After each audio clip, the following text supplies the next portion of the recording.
बेटा मैं Audible? Yes sir. बेटा बस जस्ट वेट फॉर 1 मिनट, मैं अपना सेल चेंज कर रहा हूँ।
चलिए बेटा शुरू करते हैं। हाँ, स्क्रीन विजिबल है आप सभी को?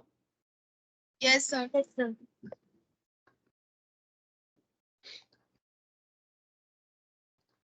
बेटा जो हमारा ऑब्जेक्टिव है ना, वो ऑब्जेक्टिव है कि आपको गार्च और आर्च और अरीमा और ई गार्च जो मॉडलिंग होती है इसको अंडरस्टैंड करना। बट इसको अंडरस्टैंड करने से पहले ना हमारे बहुत सारे बेसिक कॉन्सेप्ट्स है ना क्वालिफाइड होने चाहिए।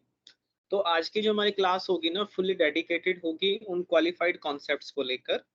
एंड जब हमारी ऑफलाइन क्लास होगी नेक्स्ट वाली, तो उसके अंदर हम सीधा फिर गार्च अरीमा और आर्च मॉडल पे मूव करेंगे। ओके, तो जो हमारा पहला पॉइंट है वो ये है कि अगर हमारे पास में कोई मल्टीपल रिग्रेशन होती है तो मल्टीपल रिग्रेशन को हम किस तरीके से एस्टिमेट करते हैं उसके बारे में हमें देखना है।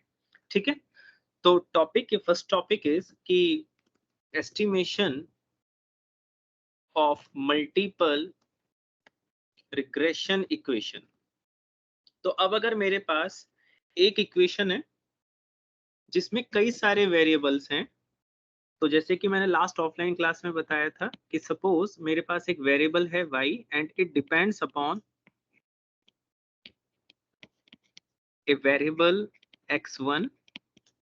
इसी तरीके से एक दूसरा वेरिएबल था से x2, और इसी तरीके से मेरे पास में और भी बहुत सारे वेरिएबल्स हो सकते हैं, से q number of variables, e number of variables, n number of variables. ठीक है, तो सपोज वो वेरिएबल्स हैं से q नंबर ऑफ वेरिएबल्स। यहाँ तक सब कुछ याद है? तो जो सिंगल या सिंपल रिग्रेशन मॉडल होता है ना उसका एस्टिमेशन रिलेटिवली इजी होता है, बट जो मल्टीपल रिग्रेशन होता है ना उसका इतना इजी नहीं होता। तो सबसे पहले हम क्या करते हैं, ये जो हमारी इक्वेशन लिखी होती है ना इसको मैट्रिक्स फॉर्म में कन्वर्ट करते हैं। तो इसको एस्टिमेट करने के लिए, टू एस्टिमेट द मॉडल, सबसे पहले हम क्या करने वाले हैं, इसको कन्वर्ट करेंगे। We convert into the matrix form. बताइए यहां तक बात समझ में आती है?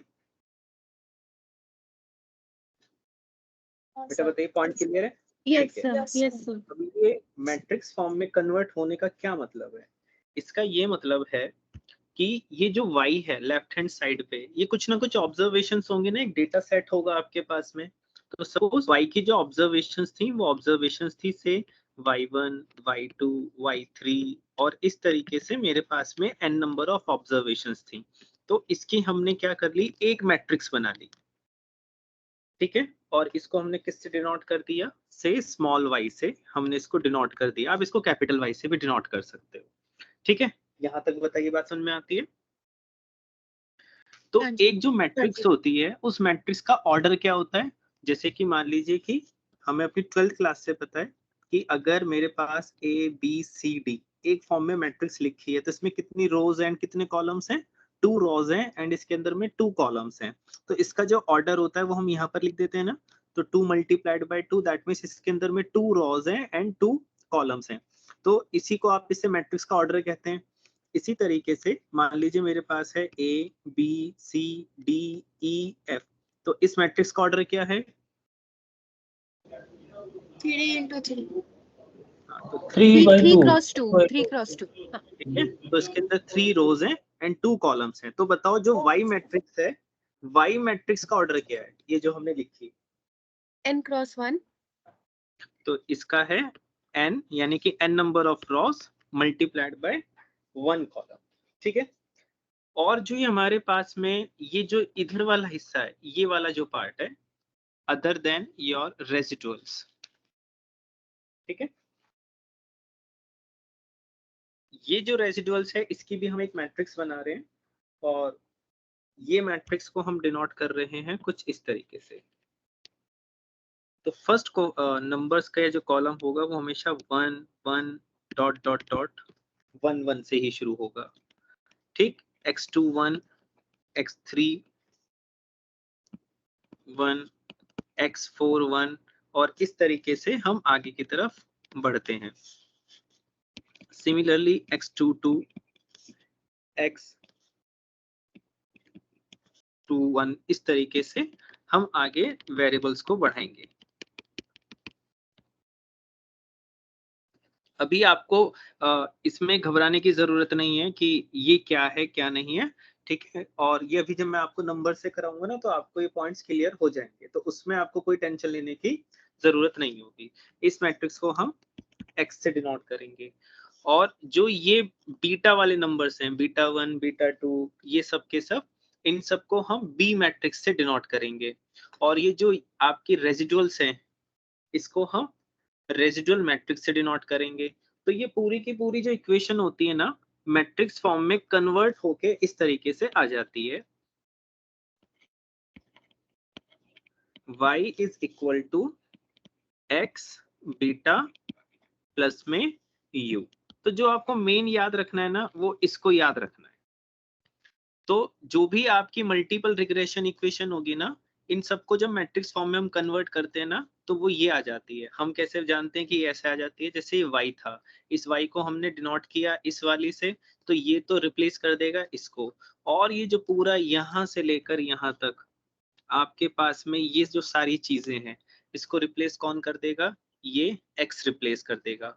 और जब उससे बीटा वाले यानी कि जो कोफिशिएंट फैक्टर्स होते हैं, उनसे उनको जब मल्टीप्लाई करोगे, तो मल्टीप्लाई करने पर जो बीटा वाली मैट्रिक्स बनेगी वो ये वाला एक्सप्रेशन दे देती है पूरा। और ये प्लस में आपको क्या दिख रहा है? रेजिडुअल्स। तो रेजिडुअल्स की मैट्रिक्स को हम किससे शो करेंगे? u से। यहां तक बताइए, बात समझ में आती है? हाँ जी सर। Yes sir. बीटा वाली मैट्रिक्स को एस्टिमेट करना ही हमारा ऑब्जेक्टिव है। तो वी वांट टू एस्टिमेट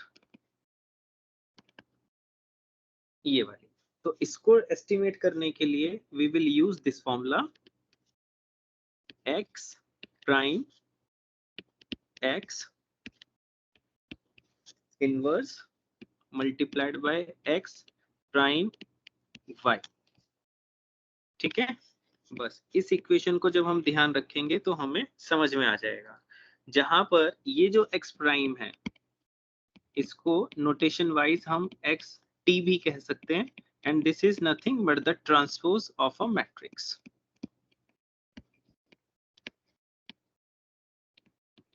ठीक है। और जहां तक बात ये है x prime multiplied by x minus 1, तो यहाँ पर ये जो है this is nothing but the inverse of A matrix.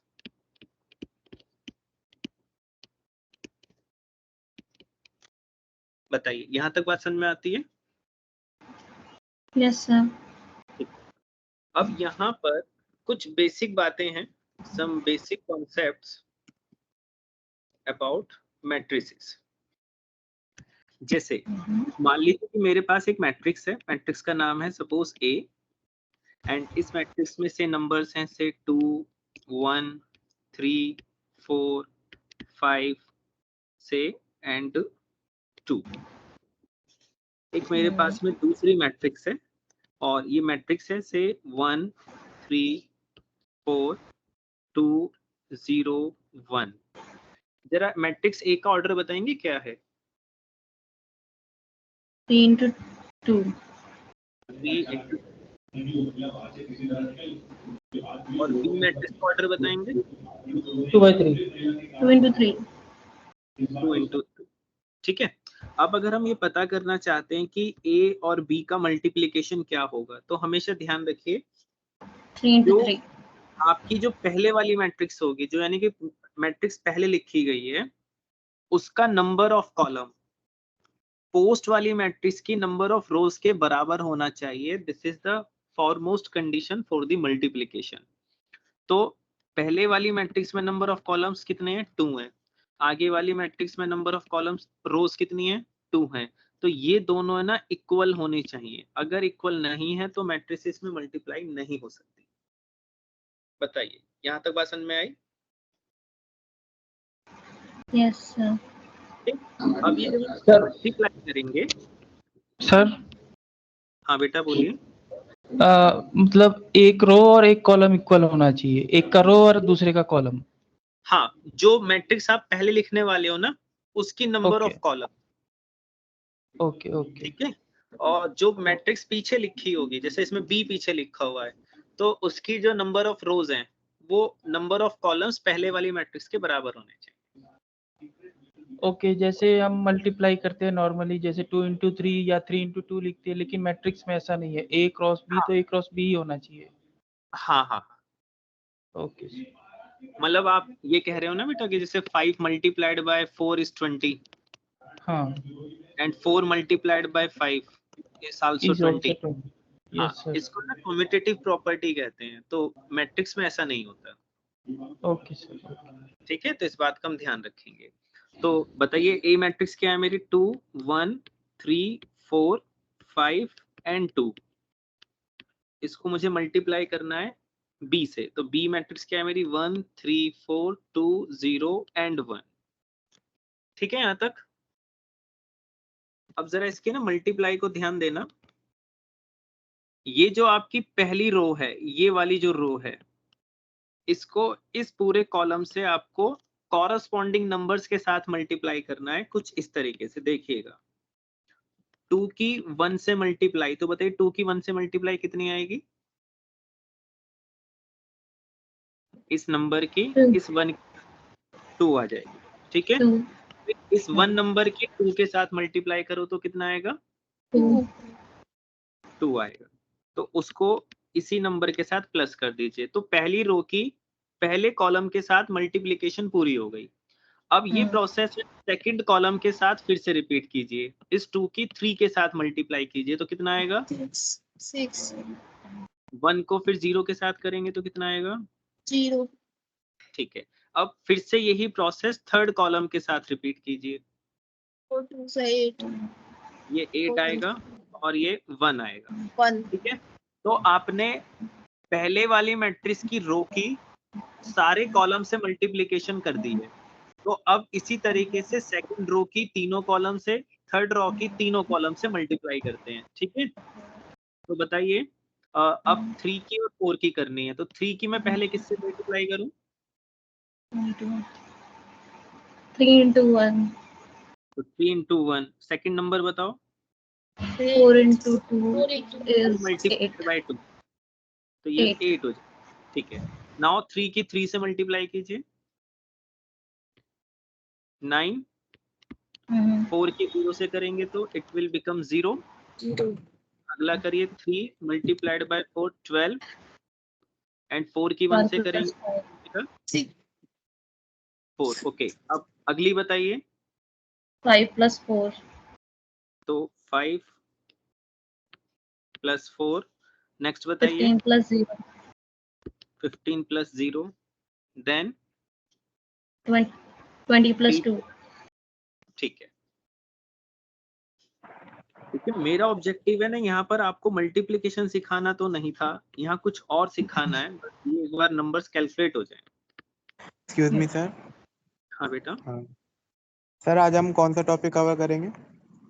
बेटा हमें ना मेन ऑब्जेक्टिव है हमारा गार्च आर्च को समझना, ठीक है, बट उसको समझने से पहले ना मैं बहुत सारे फंडामेंटल्स को समझना पड़ेगा रिग्रेशन के। ये आपका चैप्टर 1 चल रहा है बेटा। गार्ड पहले हम अरीमा देखेंगे, अरीमा, फिर उसके बाद हम जाएंगे आर्च के पास, फिर हम जाएंगे गार्च के पास में, फिर आएंगे हम ई गार्च के पास में। लेकिन उन सबको अंडरस्टैंड करने से पहले ये सब चीजें आनी बहुत जरूरी है, ठीक है। अब बेटा मुझे ये बताओ कि जो आपकी ए और बी की मल्टीप्लिकेशन आई है इसका ऑर्डर क्या है? 3 into 3. 3 into 3। अब जरा मुझे देखकर बताओ, मैट्रिक्स ए की जो ऑर्डर थी वो थी 3 into 2। तो यहां देखना मैं इसको कैसे लिख रहा हूं, ये थी 3 into 2 और बी मैट्रिक्स कितनी थी?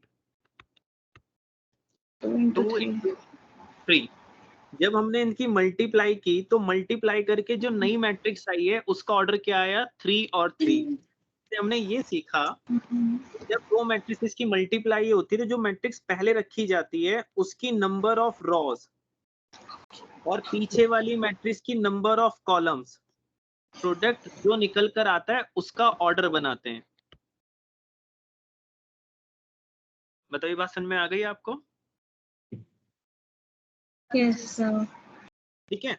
अच्छा अब मैं ना एक बार आपको स्क्रीन दूसरी शेयर कर रहा हूँ।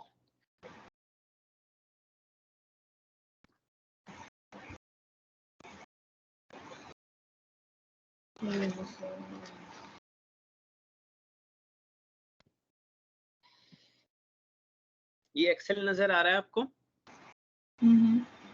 Yes, sir.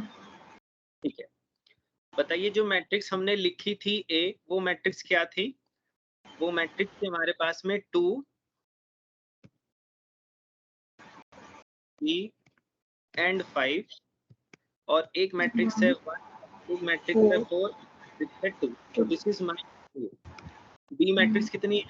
1 1 3 4 3 एंड 4 0 4 1। ठीक है, यस सर। चलिए अब अगर मैं आपसे कहता हूं कि मुझे ए और बी चाहिए तो do you know MS Excel आपकी मल्टीप्लिकेशन और मैट्रिसेस भी कर सकता है? आप में Yes. कितना को ये बात पता है? पता है। नंबर्स को मल्टीप्लाई तो एक्सेल करता ही करता है, लेकिन मैट्रिसेस को मल्टीप्लाई करना, ये जो इतना हमने मैनुअल काम किया है, ये इसको बहुत चुटकियों में कर देता है।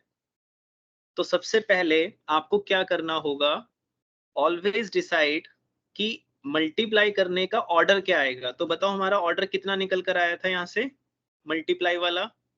3 into 3 3 into 3। तो सबसे पहले आपको पता है क्या करना है, हमेशा एक्सेल के अंदर में जितने ऑर्डर का प्रोडक्ट आएगा आपको उतना एरिया शेड करना है पहले। तो जैसे हमारा 3 into 3 था तो मैंने कितना एरिया शेड किया है यहाँ पर? 3 rows 3 columns. ठीक है, फिर आप देख रहे होंगे जो उसमें पहली सेल है वो व्हाइट है, बाकी सब कुछ क्या हो चुका है? शेडेड है। ठीक है ना, शेडेड है। तो आपको और कुछ नहीं करना है, आपको इक्वल प्रेस करना है, एंड जैसे ही आप इक्वल को प्रेस करेंगे वो ऑटोमेटिकली हमेशा उसी सेल में प्रेस होगा जो प्योर व्हाइट होगी। ये बात समझ में आती है यहाँ तक? Okay sir. फिर आप कहीं अपनी नोटबुक में नोट करेंगे, you will have to press the formula M M U L T. MMULT। ठीक है, अब इसमें जो पहला एम है इट स्टैंड्स फॉर मैट्रिक्स, और जो मल्ट है इट्स द एब्रीविएशन फॉर या the short form for the multiplication. तो अब आपको याद रहना चाहिए कि ये मैट्रिक्स का मल्टीप्लिकेशन है, राइट? Yes sir. फिर आपको वो पूछेगा अपना एरे 1 बताइए, दैट मीन्स पहली मैट्रिक्स बताइए। तो ये पहली मैट्रिक्स को आप सिलेक्ट कर लेंगे, फिर कॉमा, फिर आप दूसरी मैट्रिक्स को सिलेक्ट कर लेंगे। बताइए यहाँ तक बात समझ में आती है? Yes, sir. फिर आप ब्रैकेट को क्लोज कर देंगे। उसके बाद नोट कीजिएगा अपनी नोटबुक में, you have to press control shift enter. कितनी कीज प्रेस करनी है? Control shift enter. हाँ, तो कंट्रोल शिफ्ट एंटर। एंड जैसे ही आप ये कमांड प्रेस करेंगे तो यू विल फाइंड कि जो आपका शेडेड एरिया था ना, उसी के अंदर आपके सारे नंबर्स निकल आएंगे। तो ये जो मेरे पास में ये नंबर्स निकल कर आए हैं, ये मेरा क्या है? ये मेरी मैट्रिक्स की मल्टीप्लिकेशन है। सो चेक करें एक बार। तो 4 6 9, 11 9 16, Yes. 9 9 16 15. 20। बोलिए, Yes. यहाँ तक बात सुनना है आपको? Yes, sir. तो हम किसी भी मैट्रिक्स को किसी भी दूसरी मैट्रिक्स के साथ क्या कर सकते हैं? मल्टीप्लाई कर सकते हैं। चलिए, अगर मुझे बी की बी ए पता करना हो तो बताइए मुझे, पॉसिबल है बी ए पता करना या नहीं? Yes, sir. अब बताइए कंडीशन क्या है? Sir, Is 2 और equals 2 नहीं sorry, पहले पॉसिबल का मतलब select है कि करेंगे 3 to number of rows in is equal to the number of columns in the other. तो बी में 2 रोज हैं और ए में 2 कॉलम्स हैं, तो इसलिए खुदा पॉसिबल तो है मल्टीप्लाई करना। खुदा ना हाँ जी। खुदा जो पहली मैट्रिक्स है ना, उसके नंबर ऑफ कॉलम्स इक्वल होने चाहिए। नंबर ऑफ कॉलम्स 3 है, हाँ, तो बी में और 3 नंबर ऑफ कॉलम्स हैं और ए में 3 नंबर ऑफ रोज है। ठीक है, इसका तो मतलब कि पॉसिबल मल्टीप्लाई पॉसिबल हो तो सकता है। हाँ। है। ठीक है, is possible. अगर मुझे करना है तो बता सकते हो कि ओवरऑल जो प्रोडक्ट आएगा उसका ऑर्डर क्या 2 होगा? into 2. 2 into 2। No, it's just a sec. देखो इसका तो ऑर्डर कितना है? हाँ, मल्टीप्लाइड 2 बाय into 2 ही होगा। 2 into 2. 2 into 2. इसका ऑर्डर कितना आएगा? 3 into 3 cross 2। into 2। और मैंने बताया था जब भी आपको मल्टीप्लाई करके आता है तो जो आपकी मैट्रिक्स पहले लिखी होती है उसकी नंबर ऑफ रोज और पीछे वाली की नंबर ऑफ कॉलम्स का ऑर्डर होता है। तो ये जो बीए वाली मैट्रिक्स आने वाली है, तो इसका ऑर्डर क्या होना चाहिए? 2 मल्टीप्लाइड बाय। तो अब मुझे बताओ, अगर मुझे एक्सेल को कमांड देनी हो तो बताइए मैं क्या करूं? मान लीजिए मैं अपना यहाँ से शुरू करना चाहता हूँ। Select करेंगे पहले I2 से J3 तक सिलेक्ट करेंगे and than equal two equals MMULT। ठीक है, then B select करेंगे, देन then A select करेंगे, then Then- bracket close, then control shift enter. Plus inter. ठीक है, तो ये हमारे पास में हमारी बीए आ गई। बोलिए, यहाँ तक बात समझ में आती है? Yes. चलिए, नाउ मेरे पास में एक मैट्रिक्स है ए। वापस हम अपने एक बार इस वाली फाइल पे आते हैं। और अगर मुझे मैट्रिक्स ए का ट्रांसपोज पता करना हो तो दिस इज वेरी इजी। जो रोज होती हैं वो कॉलम्स बन जाती हैं, कॉलम्स रोज बन जाती हैं। ठीक है, तो यहाँ पर मेरे पास ये है 2 3 5 1 4 2। तो 2 3 5 1 4 2 मुझे ना इसका ट्रांसपोज करना है। तो इसका ना जो आपकी रोज हैं उनको कॉलम बना दीजिए, है ना, और जो कॉलम है उनको रोज बना दीजिए। तो 2 3 5 1 4 2। तो मुझे बताओ, जो ओरिजिनल मैट्रिक्स थी उसका ऑर्डर कितना था? 3 into 2. लेकिन जो ट्रांसपोज होकर आई उसका ऑर्डर क्या है? 2 into 3. 2 into 3। ठीक है, चलिए अब मुझे ना यही चीज है ना पता करनी है कि मेरे को अगर इस वाली मैट्रिक्स का ट्रांसपोज निकालना हो तो हम कैसे निकालेंगे। तो सबसे पहले मुझे बताओ कितना ऑर्डर था? 3 into 2 को ट्रांसपोज कर दोगे तो 2 into 3 हो जाएगा। तो 2 मुझे into कितनी सेलेक्ट करनी चाहिए? 2 into 3. 2 columns, 3 rows. हाँ, 2 rows 3 column। इक्वल प्रेस करेंगे and we will say transpose. ठीक है, Okay. इक्वल प्रेस करेंगे और इसको सिलेक्ट करेंगे, ब्रैकेट क्लोज करेंगे and same command control shift enter. Okay. ठीक है, तो हम किसी भी मैट्रिक्स का ट्रांसपोज हम निकाल सकते हैं यूजिंग द ट्रांसपोज फंक्शन। बताइए, ये पॉइंट क्लियर हुआ? हाँ, yes sir. ठीक है। नाउ अगला जो टॉपिक होता है वो होता है किसी भी मैट्रिक्स का इनवर्स। कि अगर हमारे को एक मैट्रिक्स गिवन है तो उसका इनवर्स कैसे निकालेंगे। तो वैसे तो हमें पूरा प्रोसीजर पता है बट हम उसमें इंटरेस्टेड नहीं है। लेकिन इतना कि अगर मेरे पास एक मैट्रिक्स है से ए बी सी डी और मुझे इसका इनवर्स निकालना हो तो इसके इनवर्स में भी इतने ही एलिमेंट्स होंगे, ए बी सी डी के कुछ कॉरस्पॉन्डिंग नंबर्स होंगे, तो उसका भी ऑर्डर क्या रहेगा, Same. सेम रहेगा। तो मान लीजिए कि मुझे है ना ए का ही इनवर्स पता करना है, तो ए इनवर्स निकालना है मुझे, तो बताओ मैं कितनी सेल्स और रोज को सिलेक्ट करूं।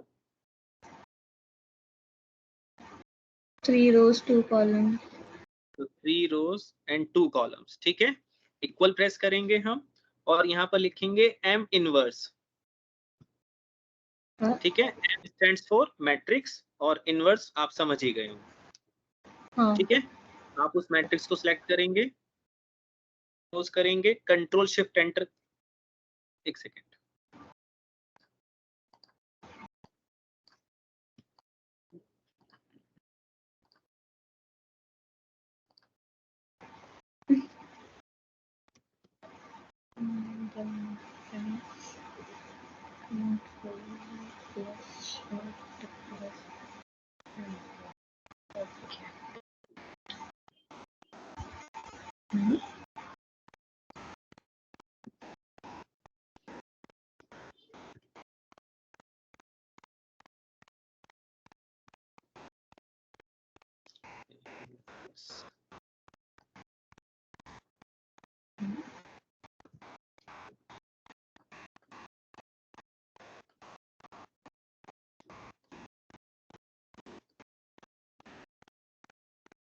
बेटा आप में से किसी का एक्सेल खुला हुआ है क्या अभी।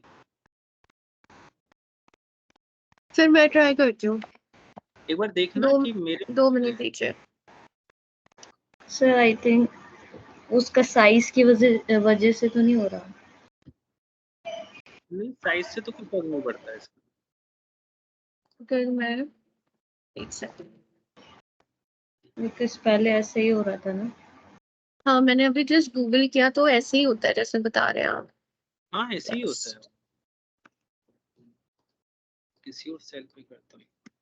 Okay, I write a random matrix 5, 6, 7, 2, 3, 4 equals M inverse. Sorry.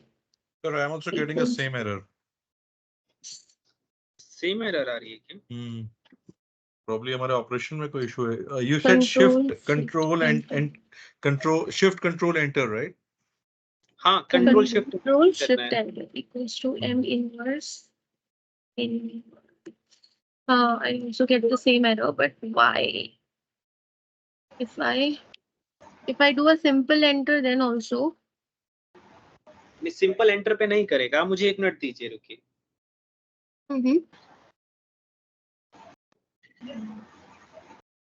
Should I do it? Try.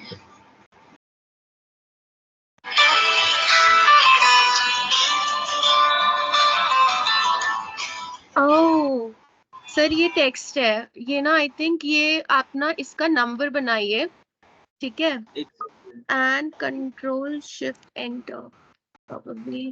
देखना अब कर रहा नंबर्स के बाद भी नहीं, नंबर के बाद भी नहीं कर रहा। Let me try again.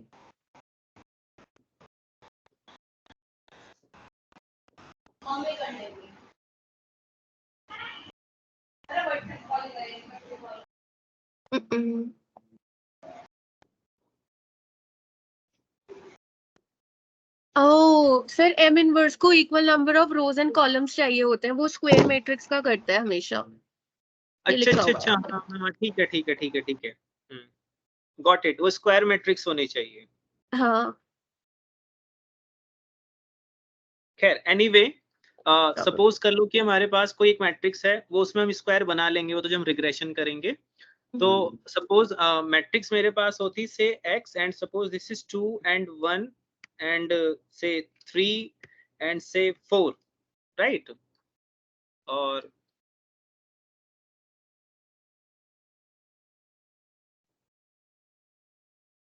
अब अगर मुझे इसका इनवर्स निकालना है, ठीक है, तो 2 इंटू 2 कर दीजिए इक्वल m इनवर्स, इस पूरे एरे को लीजिए, नहीं अभी भी कुछ गड़बड़ हुई है। सर नम एरर आ रहा है क्या? हाँ अभी भी गड़बड़ है, फॉर्मूला तो सही लगा है यहाँ पर। What is this? एक बार आप लगाना इस वाले अपने एक्सेल में, मेरे में कुछ गड़बड़ तो नहीं चल रही है कहीं। सर स्क्वायर मैट्रिक्स पे भी मेरा नम एरर आ रहा है। नहीं, स्क्वायर मैट्रिक्स में I am able to get the inverse. अच्छा, Yeah, I have to use m inverse and the same thing. K1 to C3. I'm getting the answers if I take a square matrix. अच्छा, हाँ आ गया, मेरा भी आ गया। चलो ठीक है। ठीक है, तो अब हम क्या करना चाहते हैं, बस मुझे ये सिखाना था ताकि मैं ना ये वाली इक्वेशन अप्लाई कर पाऊं, ये जो हमारे पास ये वाली है। Got it? करेक्ट। ठीक है, चलिए अब हमें क्या करते हैं, हमें ना कोई एक रेंडम डेटा लेते हैं और यहाँ पर है ना मान लेते हैं से y, और से नंबर्स आर से 10 से 11 13 14 20 21 23 से 24 एंड 15। ठीक है, और ये हमारे पास में 1 2 3, तो यहाँ से लेकर ये यहाँ तक ये ऑब्जर्वेशन है।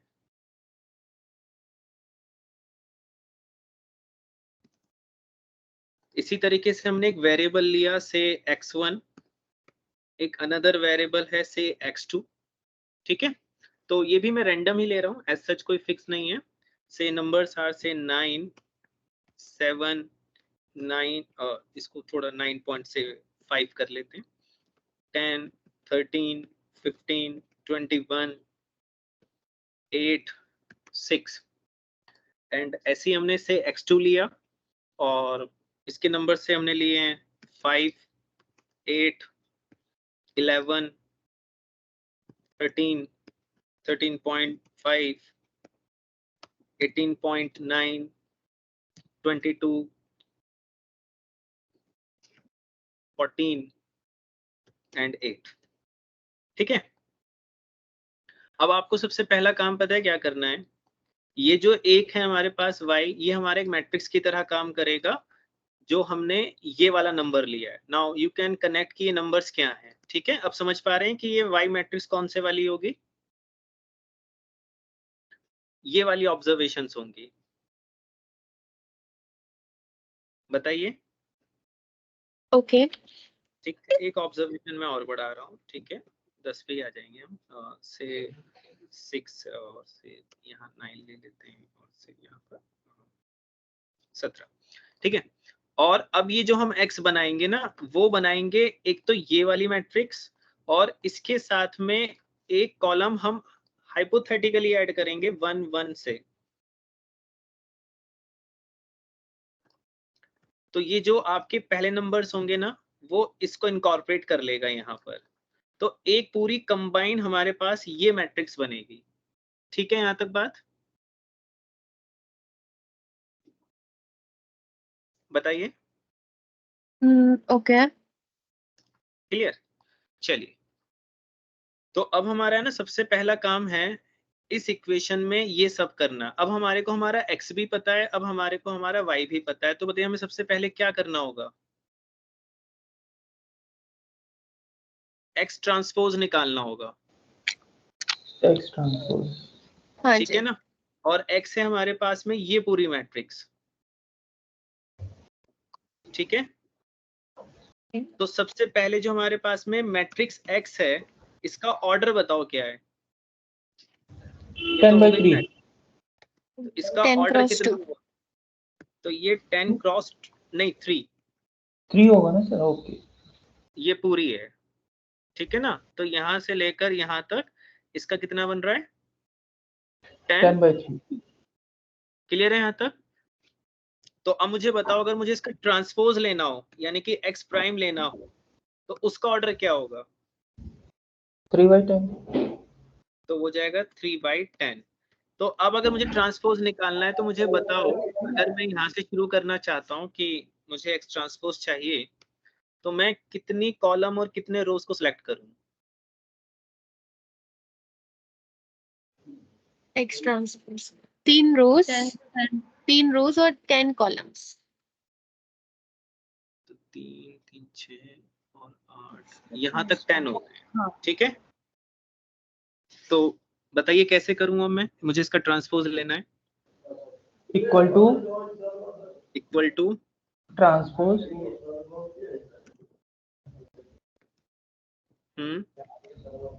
इन ब्रैकेट, हाँ, वो जो भी मैट्रिक्स है ना जिसका भी आपको निकालना है। Now control shift enter, bracket close, control shift enter. ठीक है, वो नहीं भी करेंगे तो भी हो जाएगा। तो बताइए, ट्रांसपोज क्लियर हो गया यहाँ तक? Yes sir. ठीक है, अब मेरे पास मुझे ये नंबर तो मिल गया, आगे वाली मैट्रिक्स तो मिल गई। अच्छा ध्यान रखिएगा, क्योंकि मैट्रिक्स के अंदर में कॉम्यूटेटिव नहीं होती है मैट्रिक्स, तो इसलिए जिस ऑर्डर में जो लिखा है वो उसी ऑर्डर में होना चाहिए। हमारे पास एक्स ट्रांसपोज आ गया है, एक्स हमारे पास ऑलरेडी है, तो अब बताओ मुझे क्या करना होगा? इन दोनों का मल्टीप्लीकेशन। लेकिन पहली कंडीशन बताओ क्या है मल्टीप्लीकेशन की? Number of rows should be equal to number of columns. पहले का कॉलम पहले दूसरे का रो, कॉलम, हाँ, पहले का कॉलम दूसरे का रो, यानी कि इसके अंदर में 10 कॉलम्स हैं, और वो होना ही है हमेशा क्योंकि हमने उसी का ट्रांसपोज निकाला हुआ है वो। ठीक है, तो एक्स प्राइम, तो इसलिए इसमें चेक करने की भी जरूरत नहीं है। तो ये मुझे ना मल्टीप्लाई करना है। तो नाउ यू टेल मी कि एक्स ट्रांसपोज और एक्स का ऑर्डर क्या आएगा अगर एक्स ट्रांसपोज आगे लिखी हुई है। तो हमने पढ़ा था कि 2 मैट्रिक्स, हाँ, जब मल्टीप्लाई करते हैं तो ये आएगा, तो 3/3 की ऑर्डर आएगी। राइट, तो इसका मतलब बताओ मुझे अब कितनी रोज कॉलम सेलेक्ट करने चाहिए? 3 rows 3 columns। ठीक है, नाउ बताइए क्या करना चाहिए मुझे? Equal to is equals to m inverse m multi m u l M multi. m M multi. oh sorry m multi in ठीक है, bracket अब बताओ मुझे किसको मैं, एरे 1 कौन सी है मेरी? x transpose यानी कि मैं इस पूरे को सेलेक्ट कर लेता हूँ। ठीक है, यहाँ तक ओके, कॉमा एरे 2 बताइए। array x 2 x from yeah यानी this कि one 10/3 yes sir। ठीक है, नाउ e to e अब बताइए क्या कमांड प्रेस करनी है? control shift control shift enter। तो ये हमारा इसका मल्टीप्लिकेशन आ गया। Got it? yes sir। अब मुझे मेरा ब्रैकेट वाला एक्सप्रेशन तो मिल गया, अब मुझे इसका इनवर्स पता करना है। तो यानी कि मुझे x प्राइम x इसका चाहिए मुझे इनवर्स टाइम्स एक्स। तो बताओ इनवर्स निकालने के लिए हमें ऑर्डर देखना पड़ता है क्या?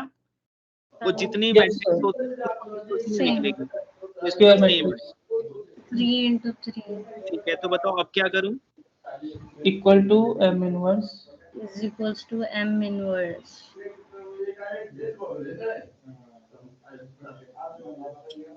in bracket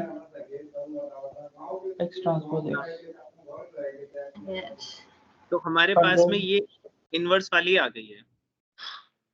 ओके तो इधर पॉइंटिंग सीधे क्या प्रेस करना है इसके बाद? सीधे एंटर। हाँ, कंट्रोल सभी shift enter. Control shift enter, सभी की एक ही कमांड है। सर मैंने एंटर किया तो आ रहा है, कंट्रोल शिफ्ट एंटर पे नहीं हो रहा। एंटर करने पे आना ही नीचे, एंटर पे कोई सिर्फ एक ही आइटम आएगी, सारी मैट्रिक्स नहीं आएंगी बेटा। Okay sir. देखो सर अगर इनवर्स बुक में मतलब कॉपी में मैनुअली सॉल्व करना हो तो कैसे निकालेंगे? उसमें ना हमें क्या करना पड़ता है इनवर्स के लिए? मान लो मुझे किसी भी मैट्रिक्स का इनवर्स करना है तो सबसे पहली कंडीशन तो कोई स्क्वायर होनी चाहिए। तो मान लो कि अगर एक मैट्रिक्स ए है और इसका ऑर्डर सेम है, ये n into n है, तो सबसे पहले मुझे इसका डिटर्मिनेंट पता करना होगा। डिटरमिनेंट वैल्यू होती है बेटा एक, ठीक। और फिर मुझे इसका ना एडजॉइंट पता करना होगा, उसे मैट्रिक्स की एडजॉइंट वैल्यू कहते हैं। तो उसकी जो इनवर्स होती है ना वो इक्वल होती है 1 डिवाइड बाय उसकी डिटरमिनेंट वैल्यू और उस मैट्रिक्स की एडजॉइंट वैल्यू। और एडजॉइंट निकालने का अपना एक तरीका होता है। सो यू डोंट वरी कि ऐसा कुछ होने वाला है कि आपके पास इसको कैलकुलेट करने के लिए देंगे, बट द थिंग इज कि आपका एक पूरा टॉपिक थियरी का है, उसको पूरा समझने के लिए ना ये समझना जरूरी है, ठीक है। इनवर्स निकालना नहीं आएगा एग्जाम में? नहीं नहीं नहीं, कुछ नहीं आएगा। Okay sir, fine. हाँ बेटा, यहाँ तक पता है आपको इनवर्स क्लियर हो गया ये वाला? हाँ जी सर। Yes sir. ठीक है। अब मेरे पास ये एक्सप्रेशन तो आ गया, मेरे पास ये वाला एक्सप्रेशन भी है। अब मुझे चाहिए इसकी y से मल्टीप्लिकेशन, ठीक है। तो जरा y का ऑर्डर बताइए क्या है?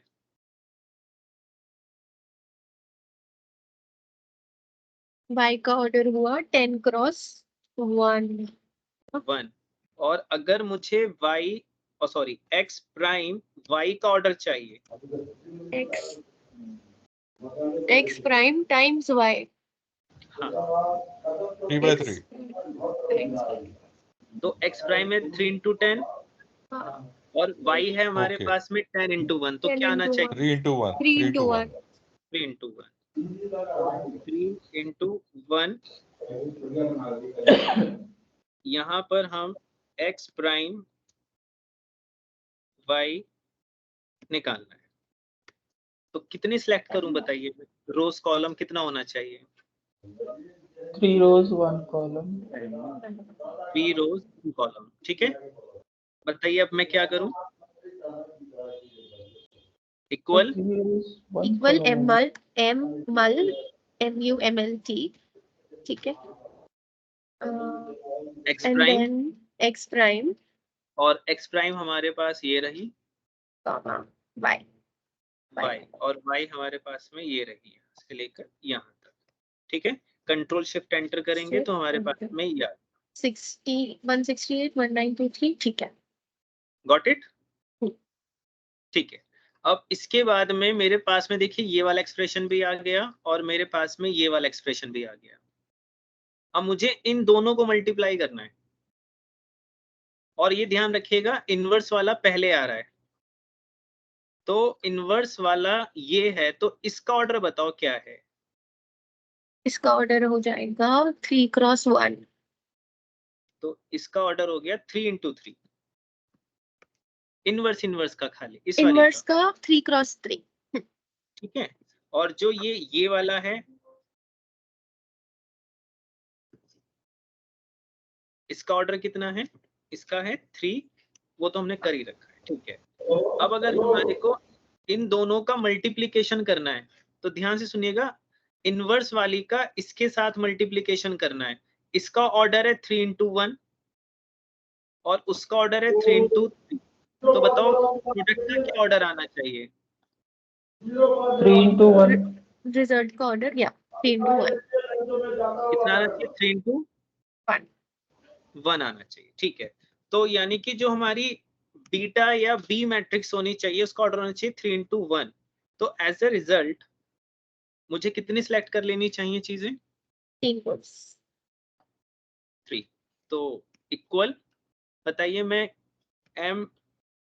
MLT पहले कौन से वाली अरे को रखूं? पहले इनवर्स वाले को। इनवर्स। ये वाला, गॉट इट। सेकंड पे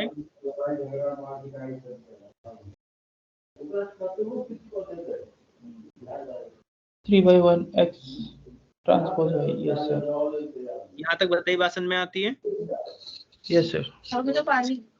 अब हमारे क्वेश्चन में ये जो नंबर्स निकले हैं ना, ये वाले, हेलो बेटा, वॉइस क्लियर है आपको? हाँ जी sir. Yes sir. Yes sir. ये जो नंबर्स आए हैं ना, जो मैंने एक्सेल से कॉपी किए हैं यहाँ पर, इसमें यही आपकी एस्टिमेटेड वैल्यूज हैं। इसमें जो पहला नंबर है ये वाला, ये है आपका मॉडल का बीटा 0, ठीक है। अगले वाला नंबर होगा बीटा 1, उससे अगले वाला नंबर होगा बीटा 2। क्योंकि मैंने सिर्फ मॉडल को यहीं तक लिया था, तो इसलिए मेरे पास में सिर्फ कितनी वैल्यूज आई हैं, बीटा 0, बीटा 1, बीटा 2। तो अगर मैं थर्ड वेरिएबल और ऐड कर देता तो मेरी बताओ मैट्रिक्स में कितना नंबर और ऐड हो जाता। 4। तो इसका मतलब ये है मेरा बीटा 0, ये है मेरा बीटा 1 और ये है मेरा बीटा 2। तो बताओ अब मेरा मॉडल क्या बना। मॉडल इज नाउ 7.205 प्लस, अब उस प्लस माइनस को माइनस कर लीजिए, माइनस में 0.1391 x1 प्लस 0.8504 x2। बताइए यहाँ तक समझ में आई आपको। हाँ जी। अब हम ये देख लेते हैं कि ये जो हमने किया सब कुछ सही किया या नहीं किया। तो इफ यू रिमेम्बर हमारे पास एक डायरेक्ट रास्ता भी है, वो क्या है, आप डेटा एनालिसिस के टैब में जाएं और वहां से बताइए किसको चूज करें, रिग्रेशन। ओके, अब बताइए हमारे पास में वाई रेंज कौन सी है यहाँ पर, मतलब वाई वाले वैल्यूज कौन सी हैं, ये वाले, कॉलम बी में जो है, और एक्स रेंज कौन सी हैं, D and E, column D and column E, ये वाली। और क्योंकि हमने ऊपर वाली वैल्यूज को भी लिया है x1 x2, तो लेबल्स हैं तो लेबल्स को क्लिक कर दीजिए, राइट। और यहाँ पर मैं इससे कुछ भी नाम दे दिया मैंने ऐसी, और नाउ आई गॉट कि मेरे पास ये वैल्यूज आती। तो आप अभी नीचे वाली वैल्यूज को देखिए,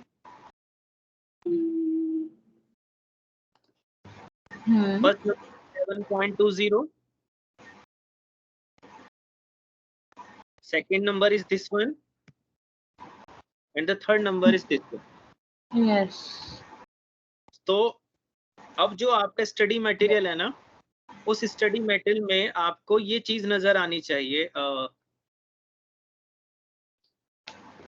सर आपने मल्टीपल रिग्रेशन के लिए क्या रिग्रेशन ही चूज किया था, डेटा एनालिसिस एक ही होता है दोनों के लिए। ठीक है ठीक है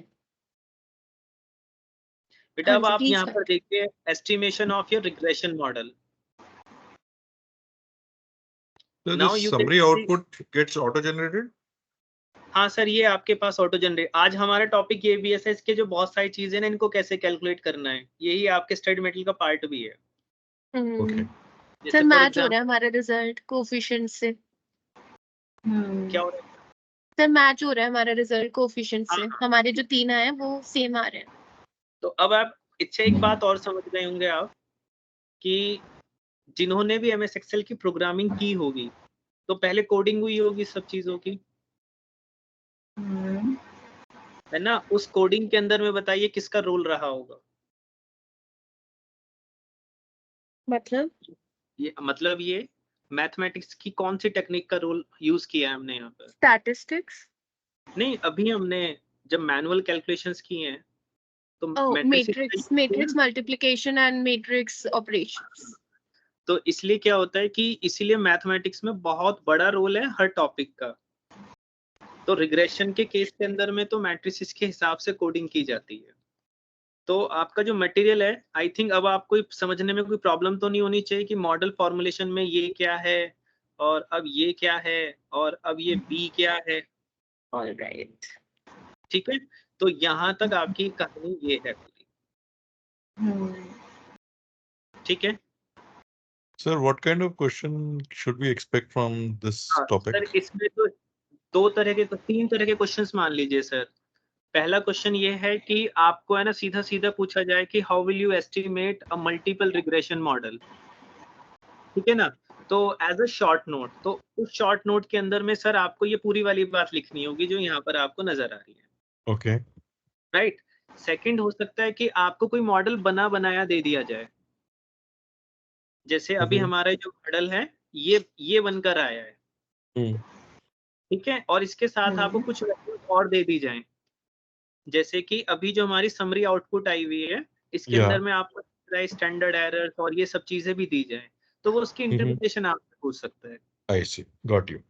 एंड थर्ड ये हो सकता है कि वो जिसके में चांसेस नहीं लगते हैं, वो ये है कि आपको है ना शॉर्ट डेटा दे दिया जाए।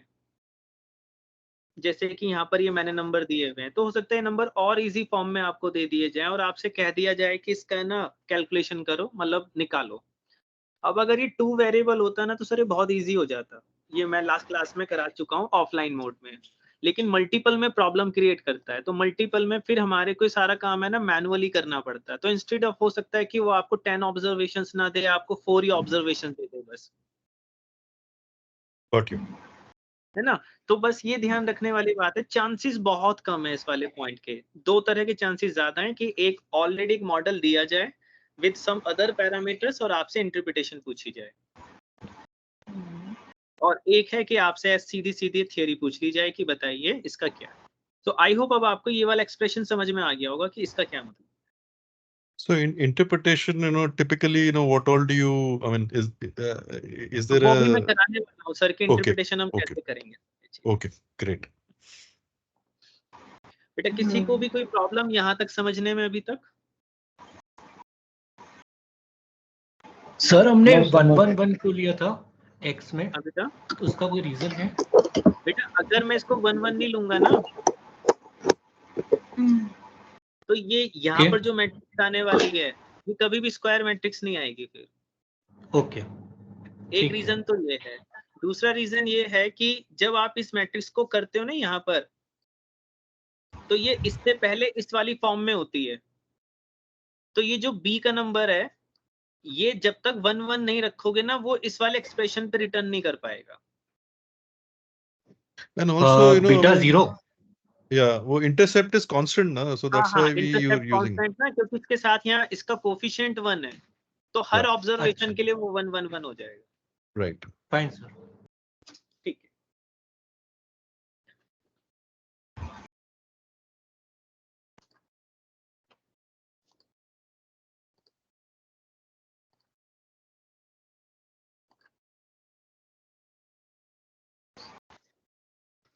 स्क्रीन विजिबल है आपको? हाँ जी।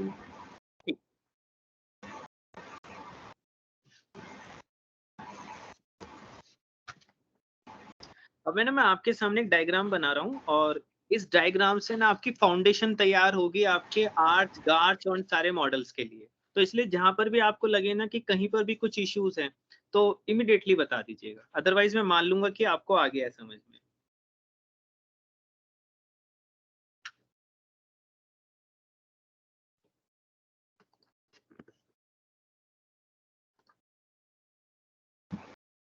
ये हमने एक नॉर्मल XY प्लेन लिया और यहाँ पर एक हॉरिजॉन्टल लाइन हम ले रहे हैं, और ये हॉरिजॉन्टल लाइन कुछ नहीं है बल्कि जो भी मेरा मॉडल रहा होगा, जैसे अभी हमने लिया था तो उसमें जो y था डिपेंडेंट वेरिएबल, ये उसकी मीन वैल्यू है।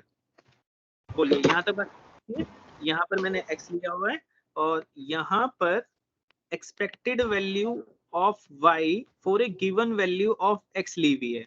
थोड़ी देर के लिए इस बात को इग्नोर करते हुए इसको ये मान लीजिए कि यहाँ पर हम y की वैल्यू को कंसिडर कर रहे हैं, और उस y की वैल्यू का जो मीन आया है वो कितना आया है y बार। यहाँ तक बताइए बात समझ में आती है आपको? Yes sir. अब हमने क्या किया, हमने एक रिग्रेशन लाइन ड्रॉ करी। जैसे अभी ये मेरे पास में थी मल्टीपल रिग्रेशन, तो अगर इसमें सिर्फ एक ही वेरिएबल होता तो बताओ कौन सा वेरिएबल हो सकता था, वो x1। तो अगर हमें पीछे वाला वेरिएबल हटा दें तो ये एक सिंपल रिग्रेशन बन जाएगी। तो अगर हमारे पास एक सिंपल रिग्रेशन होना तो उसको हमने प्लॉट किया, वो लाइन ड्रॉ करी और वो लाइन ये आ गई, राइट। और वो जो लाइन आ रही है, suppose this is denoted by yi hat is equal to beta 1 hat beta 2 hat और xi। जब भी मैं हैट लिखूंगा ना तो आप इसका मतलब समझिएगा कि डेटा सैंपल से लिया गया है, पॉपुलेशन से नहीं लिया गया है। Got it? Yes sir. Okay. अब क्या होता है कि मान लीजिए कि ये मेरी एक्चुअल ऑब्जर्वेशन है, ये मेरा रियल डेटा है जो मुझे यहाँ पर मिला, और ये जो रियल डेटा है उसकी वैल्यू है yi। यहाँ तक बताइए बात समझ में आती है? अब इस वाली वैल्यू से What do you mean by real data? देखो सर, जैसे अभी हमने इस इक्वेशन को एस्टिमेट किया था तो वहां पर y की कुछ वैल्यूज थी ना, जिसको हमने रिग्रेस किया था, तो वही उनमें से कोई एक वैल्यू है वो, Okay, तो वो है, that is your actual value. got you. तो अब हमने क्या किया, हमने देखा कि हमारी एक्चुअल वैल्यू हमारी प्रिडिक्टेड वैल्यू से कितनी दूर है। तो जो मेरी प्रिडिक्टेड वैल्यू है, प्रिडिक्टेड वैल्यू मतलब जो मेरी रिग्रेशन से निकल रही है, तो रिग्रेशन से बताइए वो वैल्यू कितनी निकल रही है, y हैट निकल रही है। तो इसका मतलब मेरी जो प्रिडिक्टेड वैल्यू है वो ये वाली है, yi हैट। बताइए यहाँ तक बात समझ में आती है? ठीक है। Yes sir. अब आप मैथमेटिकली सोचिए, ये थी मेरी मीन की वैल्यू और ये थी मेरी प्रिडिक्टेड वैल्यू, तो यहाँ से लेकर यहाँ तक का जो डिफरेंस है, मैं इसको ऐसे लिख सकता हूँ, yi हैट माइनस में y बार। यस लिखा जा सकता है? Yes sir.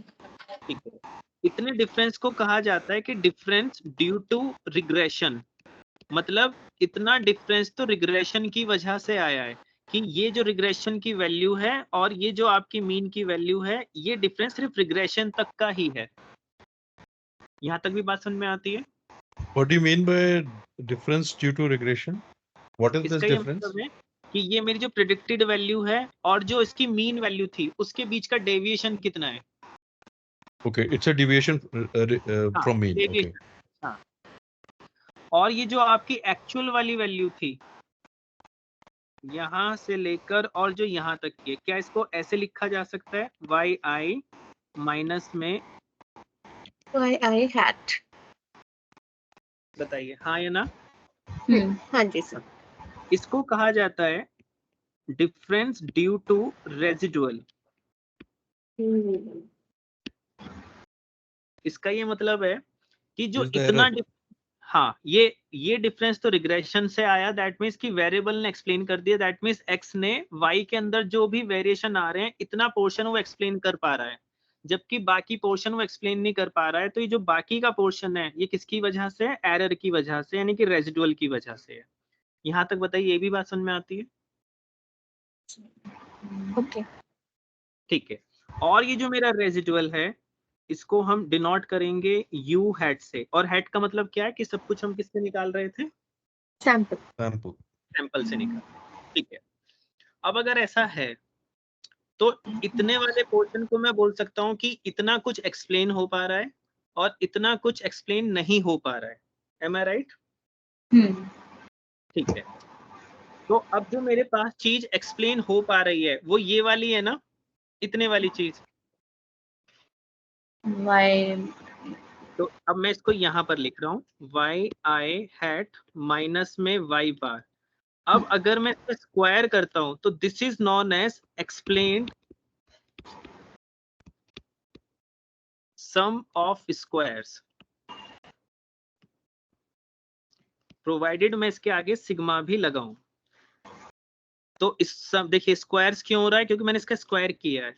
सम मतलब इसका सिग्मा कर दिया है। एक्सप्लेन्ड मतलब क्या है कि ये इतने वाला पोर्शन एक्सप्लेन हो रहा था। बताइए ये बात समझ में आती है? और इसको हम शॉर्ट में लिखेंगे ESS। बताइए पॉइंट क्लियर होता है? ठीक। अब जो ये वाला पोर्शन है ये रेजिडुअल की वजह से है, तो इसको मैं लिख रहा हूँ yi माइनस में yi हैट का स्क्वायर। तो बताइए इसको आप क्या लिख सकते हैं, एक्सप्लेन्ड या अनएक्सप्लेन्ड? Unexplained. या फिर हम ये लिख सकते हैं रेजिडुअल। बताओ आगे की टर्म क्या हो सकती है? Sum of square. Sum of squares. Sum of squares. और इसको हम लिखेंगे RSS। बताइए यहाँ तक भी बात समझ में आती है? चलिए अब अगर मैं इसी डायग्राम के अंदर में आपसे पूछता हूँ कि यहां से लेकर यहां तक का जो भी कुछ है वो टोटल डिफरेंस है जो रिग्रेशन से भी एक्सप्लेन हो रहा है और रेजिडुअल से भी हो रहा है। तो इसलिए yi माइनस वाई बार yi माइनस में y बार का स्क्वायर का सिग्मा ये टोटल है ना। तो बताओ इसकी पूरी क्या लिखना चाहिए हमारे को उसको आगे, total sum of squares sum of, TSS। और इसकी शॉर्ट फॉर्म हमने बना ली है TSS। तो अब बताइए लॉजिकली क्या मैं ऐसा कह सकता हूं कि TSS is equal to ESS plus RSS? Yes. कहा जा सकता है। हम्म। अगर ऐसा है तो dividing both sides by TSS, तो बताइए लेफ्ट हैंड साइड पे क्या आएगा।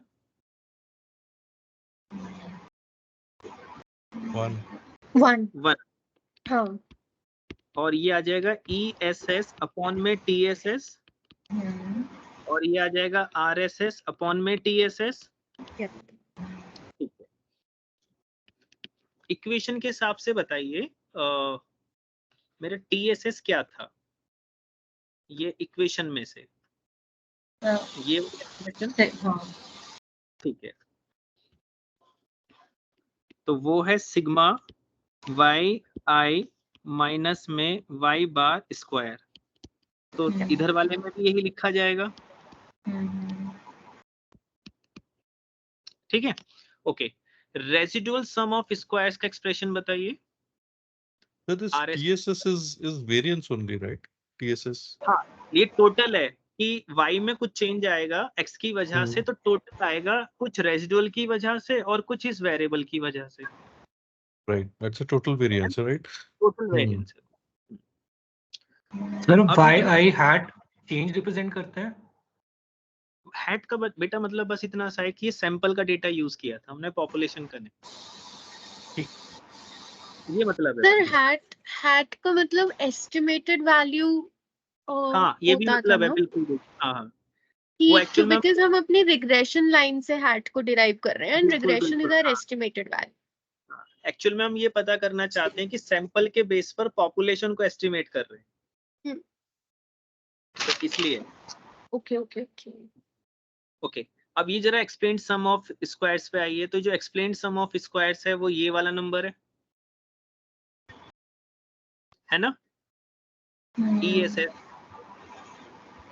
तो मैं इसको यहाँ पर लिख रहा हूँ सिग्मा y हैट माइनस में y बार का स्क्वायर। Got it. यस। और जो इधर वाला नंबर है दिस इज सिग्मा, ये रेसिडुअल सम ऑफ स्क्वायर्स है, मतलब ये वाला एक्सप्रेशन। तो ये बनेगा yi माइनस में y हैट i का होल। बताइए यहाँ तक बात समझ में आती है। ठीक है, अब इसके अंदर में जो ये वाला पोर्शन है ना, ये वाला इतने वाला हिस्सा, this is known as r square. इसको क्या बोलते हैं हम, R स्क्वायर। ठीक है, और इसकी स्टैटिस्टिकल टर्म है कोएफिशिएंट ऑफ डिटरमिनेशन।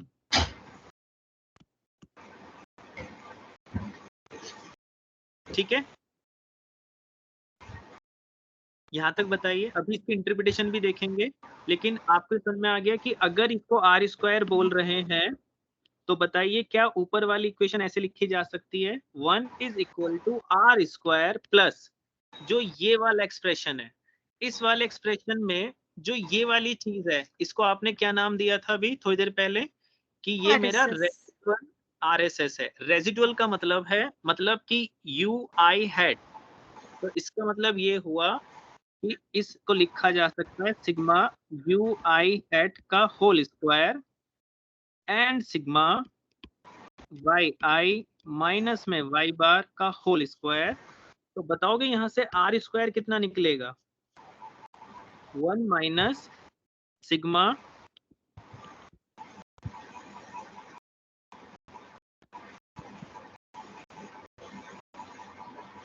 बताइए, ये पॉइंट क्लियर हुआ? हाँ जी। तो कोफिशिएंट ऑफ डिटर्मिनेशन यानी कि जो आर स्क्वायर होता है वो इसके इक्वल होता है। ठीक है, यहाँ तक बात ठीक है। अब जरा इसको हम कुछ समझते हैं, कुछ नंबर्स के थ्रू, है ना, वही मैं आपसे एक्सेल शीट को शेयर करता हूँ।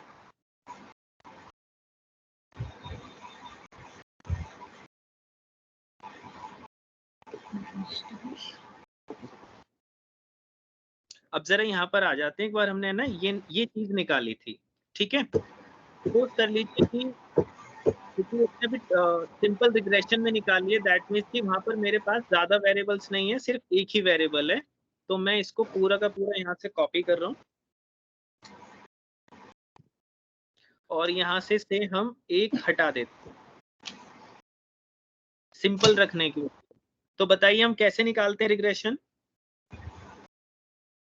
डेटा एनालिसिस में जाएंगे, डेटा एनालिसिस में किसको चूज करें? रिग्रेशन। ओके, अब इसको पूरा लिया, x1 पूरा लिया, लेबलिंग हमें करनी ही है, ठीक है। आउटपुट दीजिए, मैं इसको यहीं पर शो करना चाहता हूं तो मैंने इसको यहीं लिख दिया है। Got it? ठीक है। अब जरा ध्यान से देखिएगा, अभी तक हम है ना टैब के अंदर में ना रेजिडुअल्स को क्लिक नहीं कर रहे थे, तो अब मैं इस बार रेजिडुअल्स को भी क्लिक कर रहा हूँ, ठीक है। और ये जो लाइन, इसको भी बाद में देखेंगे, चलो इसको हमने कर दिया। यहाँ तक बताइए, बात समझ में आती है? तो अब मेरे पास में यहाँ पर देखिए ये आर स्क्वायर नजर आ रहा होगा अब आपको, ठीक है। अभी जो आर स्क्वायर है हमारे हिसाब से कितने के बराबर होता है? इसके बराबर होता है। तो अब ये जो आर स्क्वायर है, अगर हम इसमें इसको अप्लाई कर दें इस इक्वेशन को, तो हमारा ये वाला नंबर कैलकुलेट होकर आ जाएगा। क्लियर? एक्सेल के अंदर तो हालांकि एक डायरेक्ट फॉर्मूला भी है, जैसे कि से इक्वल कॉरल दबा दीजिए, तो जैसे आप कॉरल करेंगे तो एक ये लेंगे, एक इसको लेंगे, तो हमारे पास ये आ जाएगा। तो आप इसको कंपेयर कीजिए, देखिए आपको ये वाला नंबर मिल गया, आपको बस इसका स्क्वायर करना है तो आपको ये वाला नंबर मिल जाएगा। तो डायरेक्ट तो मिल जाएगा यहाँ से, लेकिन अब इसके ना प्रेडिक्टेड वैल्यू निकालते हैं यहाँ से।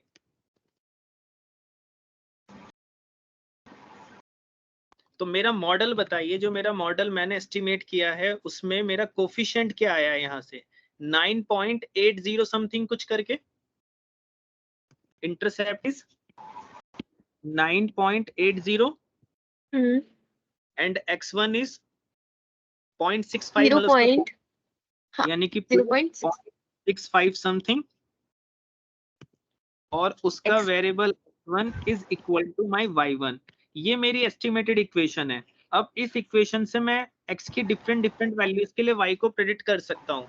तो देखते हैं यहाँ पर, अगर मुझे प्रेडिक्ट करनी हो y की वैल्यू, तो देखिए इंटरसेप्ट, क्योंकि मुझे हर जगह इसी को यूज करना है तो मैं इसको लॉक कर रहा हूँ यहाँ पर, प्लस दिस नंबर, इसको भी लॉक करेंगे क्योंकि हर जगह मुझे यही चाहिए, मल्टीप्लाइड बाय कितना? x1। तो ये था, तो this is my predicted value. Sir आप पूछ रहे थे ना वो एक्चुअल वैल्यू क्या है, जैसे हमने y डॉट लिया था, तो वो देखिए जैसे 10 है, 10 is the actual value. हाँ 10 is the actual value. So diagram में yi इज योर 10, और जबकि ये प्रेडिक्टेड वैल्यू 15.66, तो ये जो लाइन के ऊपर पे जो y हैट है, this is your, that is 15. इसी को हमने कॉपी किया यहाँ तक, तो ये सब चीजें आ गई हमारे पास। तो हमारी प्रेडिक्शन ये है कि हमने जो मॉडल एस्टिमेट किया है, these were your actual values but we predicted these values। तो अब हम यहाँ से देखना चाहते हैं कि हमारी प्रेडिक्शन में कितनी रेजिडुअल है, एरर कितनी आई है। So this is nothing but your actual value minus your predicted value, तो इतने की आपकी इसमें एरर आ रही है। क्लियर होगी यहाँ तक बात? चलिए अब एक बार डेटा पे जाइए, यहाँ देखिए, एंड मैंने ये वाला टैब क्लिक किया था ना रेजिडुअल्स वाला, बताइए। सर रेजिड्यूल आपने कैसे निकाला है? Actual minus predicted. हाँ, एक्चुअल माइनस प्रिडिक्टेड, ठीक है। अच्छा, तो डेटा में जब हमने इसको बनाया था, इसको रिग्रेस किया था, तो मैंने यहाँ रेजिडुअल्स को क्लिक किया था ना। या जी। तो अब जरा यहाँ देखिएगा, ये तो काम हमने मैनुअल किया है। जैसे ही आप रेजिडुअल्स को क्लिक कर देंगे ना, आपको ये यही नंबर नीचे भी दे देगा।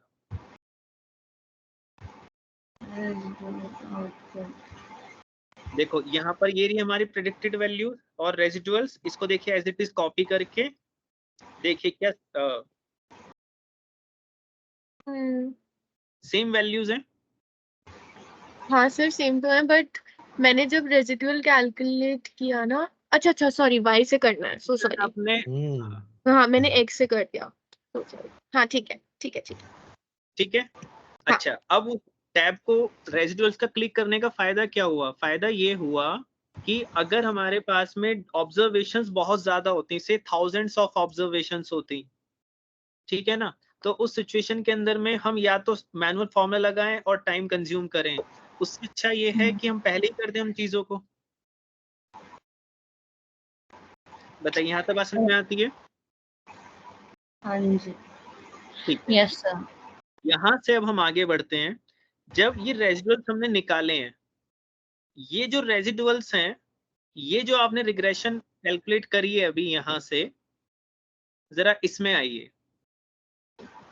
ये जो आप UI देख रहे हैं, यही आपके रेजिडुअल्स हैं। तो बताइए अगर मैं इसका स्क्वायर करूं तो मुझे ये वाला एक्सप्रेशन मिल जाना चाहिए। न्यूमरेटर। तो इसका मतलब if this is your UI, तो मेरा UI स्क्वायर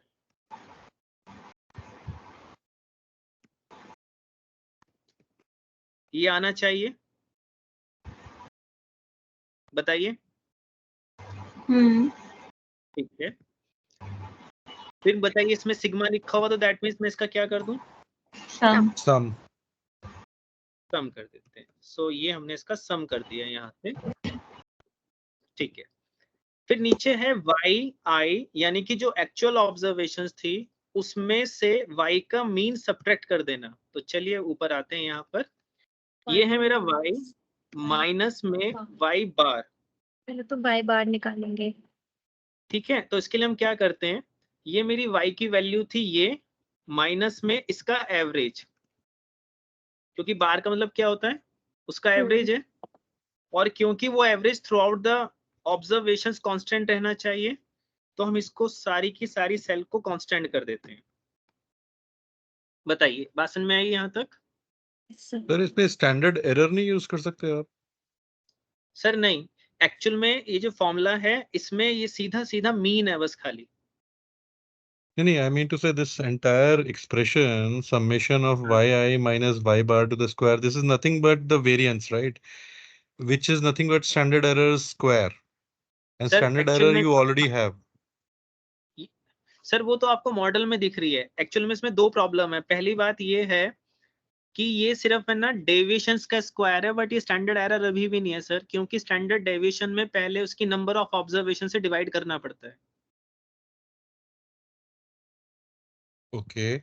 Standard deviation में? स्टैंडर्ड डेविएशन फॉर्मूला ये होता है ना सर,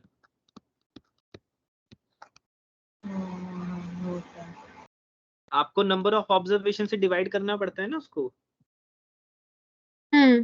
हाँ तो यहाँ पर जो इसका डिनोमिनेटर है ये वाला, वो सिर्फ इतने वाला एक्सप्रेशन है Oh, is it? Okay. ना? Okay. तो अभी Okay. इसमें डिवीजन नहीं हुआ। Fine. Fine. I got you. But what I was trying to understand was that in that data analysis summary, the standard ji. error is nothing but the standard deviation of y only, right? हाँ, लेकिन ये regression का है, यही चीजें मैं समझा रहा हूँ। अभी धीरे धीरे करके हम वहां पहुंच रहे हैं कि Sure. सारे पैरामीटर्स आ कहाँ से रहे हैं। I see. Okay. है ना, ये मेरा ऑब्जेक्टिव है। Okay, I understand. ओके हाँ, सो अब मेरे पास मुझे मेरा डिनोमिनेटर चाहिए यहाँ से वाई आई माइनस में वाई बार, और वो हमने निकाल ही लिया है यहाँ से वाई माइनस में वाई बार, और इसको हमने कॉपी कर दिया। तो मेरे पास में ये देखिए एवरेज तो कांस्टेंट चल रहा है, बाकी सारे नंबर्स चेंज हो ही रहे हैं। और फिर मुझे चाहिए था इसका स्क्वायर और उसका टोटल। तो ठीक है, एक बार इसका स्क्वायर कर देते हैं। तो that means this number multiplied by 2, sorry इसकी पावर 2, और हमारे पास में ये आ गया है। अब मुझे चाहिए इसका समेशन, तो हमने इसका समेशन कर दिया यहाँ से लेकर यहाँ तक।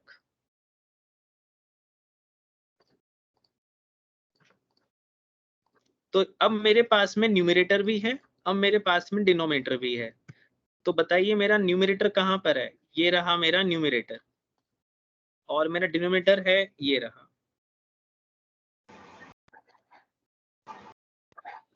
तो इसके हिसाब से आर स्क्वायर निकल जाना चाहिए ना मेरा यहाँ से। तो बताइए फॉर्मूला क्या है? R square is equal to 1 minus minus numerator बताओ इसमें मेरा कौन सा है? न्यूमरेटर 147 147. डिनोमिनेटर क्या है मेरे पास में? ये 223. So this is your R. ये देखिए मेरा आर स्क्वायर आ रहा है ना यहाँ से 0.3418, Right. 3418। सो जो एक्सेल ने ये वाली वैल्यू निकाली है वो आपके रिग्रेशन में इस रूट से निकलती है। और अगर आपको डायरेक्ट फॉर्मूले से निकालनी है तो उसका मैंने आपको बता ही दिया है कि आप कॉरेल लगाएंगे, ठीक है, और एक एरे इसको लगाएंगे और एक एरे इसको लगाएंगे। फाइनली यहाँ से आपका आर निकल जाएगा, और आर स्क्वायर आपको वो स्क्वायर निकाल। यहाँ तक बताइए ओके हो गया सब? तो इसका मतलब हमने ये दो चीजें तो समझ ली हैं। अब इसकी इंटरप्रिटेशन देखनी है कि ये आर स्क्वायर बताता क्या है। अब जरा यहाँ पर आइए, ये बता रहा है ESS डिवाइड बाय TSS। तो नॉर्मल मैथमेटिक्स से समझते हैं, कुछ न्यूमरेटर में है और कुछ डिनोमिनेटर में है। डिनोमिनेटर में है सब कुछ, कि आपके वेरिएबल y में जो भी वेरिएशन आ रहा है वो टोटल है, उसमें से कुछ एक्सप्लेन हो पा रहा है। तो बताओ आर स्क्वायर की फिर डेफिनेशन क्या हुई?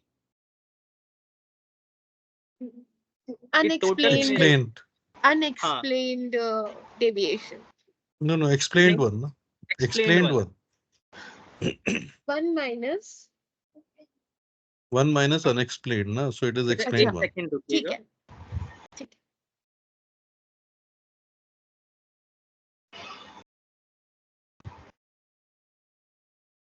तो इसका मतलब ये हुआ कि आर स्क्वायर से हमें ये पता चलता है कि टोटल वेरिएशन में से कितना वेरिएशन हमारा इंडिपेंडेंट वेरिएबल एक्सप्लेन कर पा रहा है।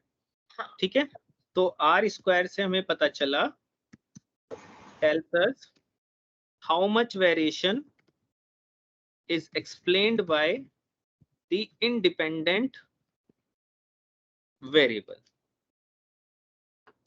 तो अब इस क्वेश्चन में अगर हम देखें इसकी इंटरप्रिटेशन, तो ये है मेरा ये नंबर। तो अगर हम इसको परसेंट में कन्वर्ट कर लें तो बताइए अब इसका क्या मतलब हुआ? 34%। हाँ, इसका मतलब ये हुआ कि 100 में से इतना परसेंट वेरिएशन जो y में आ रहा है वो किसकी वजह से आ रहा है? x की वजह। यानी कि जो बाकी बचा, हाँ जो बाकी बचा वो अब किसकी वजह से आ रहा है? वो रेजिडुअल की वजह से है। और वो हमें पता नहीं क्योंकि वो रेजिडुअल है। यहाँ तक बताइए बात में आती है? Yes, sir. अब ये जो हमने मॉडल लगाया इस पे हमें भरोसा कितना करना चाहिए, एक ये क्वेरी भी उठ सकती है। एम आई राइट और नॉट? है ना, क्योंकि अगर ये इतना ही रिलायबल है तो सारी दुनिया यूज करेगी फिर इसे। तो कई बार क्या होता है ये मॉडल है ना, यूज करने से पहले हमारे को है ना कुछ एजम्पशंस को चेक करना पड़ता है, जिन एजम्पशंस को कहा जाता है classical regression assumption। So can I ask one question before you move to this topic? बोलिए sir. Yeah, I mean, you were mentioning this 34% is explained variation, by right? I mean, x1. हाँ, explained by variation है. explain, right? So if it is 34%, that means residual is whatever, 100 minus that. 60 something So कुछ करे. हाँ. yeah, so essentially we are saying that I mean, this particular regression expression that we have found, it has more error than I mean this data has more error than that can be explained. Is that how I should interpret this? That आप शायद ये 34% समझने की value? कोशिश कर रहे हैं कि 34.18 is less or more. I think आपका शायद इशारा इस तरफ है. Yeah, precisely. I mean, what is the meaning of 34%? I mean, हाँ, had it ठीक. been Okay. 84%, what it would meant? ठीक है, तो इसको हम ऐसे देख लेते हैं एक बार. से 100 माइनस 34.18, तो इतना परसेंट वेरिएशन जो है, रिमेनिंग वेरिएशन 65.82, वो अनएक्सप्लेन्ड है. मतलब जो y में बदलाव आए थे ना, उसमें से हम सिर्फ 34% को समझ पाए हैं, लेकिन Right. 65 को नहीं समझ पाए हैं. तो अब That सेकंड means, क्वेश्चन ये होते. हाँ जी, बोलिए. sorry, I mean, I was just saying that means whatever regression formula we made, हाँ, right, that is not a very accurate, because it is not able to explain majority हाँ, of अब the मैं things, इस point Yeah. पे आ रहा हूँ कि क्या ये 34.18 को हमें बड़ा नंबर मान लेना चाहिए कि हमें भरोसा कर लेना चाहिए कि भाई रेजिडुअल को कंसीडर ना करें, जबकि रेजिडुअल आपको दिख अच्छा, बढ़ा रहा होगा यहाँ से. right, ठीक right, है ना. okay, इसका जो okay, जवाब है ना, वो है एफ के अंदर. ये जो आपको एनोवा के अंदर में एफ नंबर दिख रहा होगा, I see, ये वाला. और इसकी जो कॉरस्पॉन्डिंग पी वैल्यू है, ये वाली. okay, अब ये वैल्यू डिसाइड करती है, मतलब एफ की कॉरस्पॉन्डिंग पी वैल्यू डिसाइड करती है कि क्या ये आर इग्नोरेबल है या नहीं है. okay, ठीक, कैसे? ये जो एफ है, ये एफ स्टैटिस्टिक है. एफ इसका मतलब है फिशर ने दी थी, इस वजह से इसको एफ बोल देते हैं, अदरवाइज का और कोई रीजन नहीं है. अब इसमें ये कहा गया है कि आर स्क्वायर जो आपका है, इसको हमने मान लिया है कि ये सिग्निफिकेंट है या नो सिग्निफिकेंस.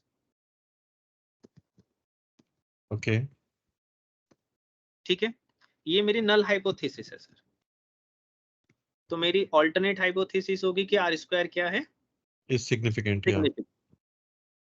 तो मैंने आपको पहले भी बताया था कि जो P I think value so, होती yeah, है ना, वो पी hmm, वैल्यू इस बात की प्रोबेबिलिटी होती है कि नल हाइपोथेसिस ट्रू होने के चांसेस कितने.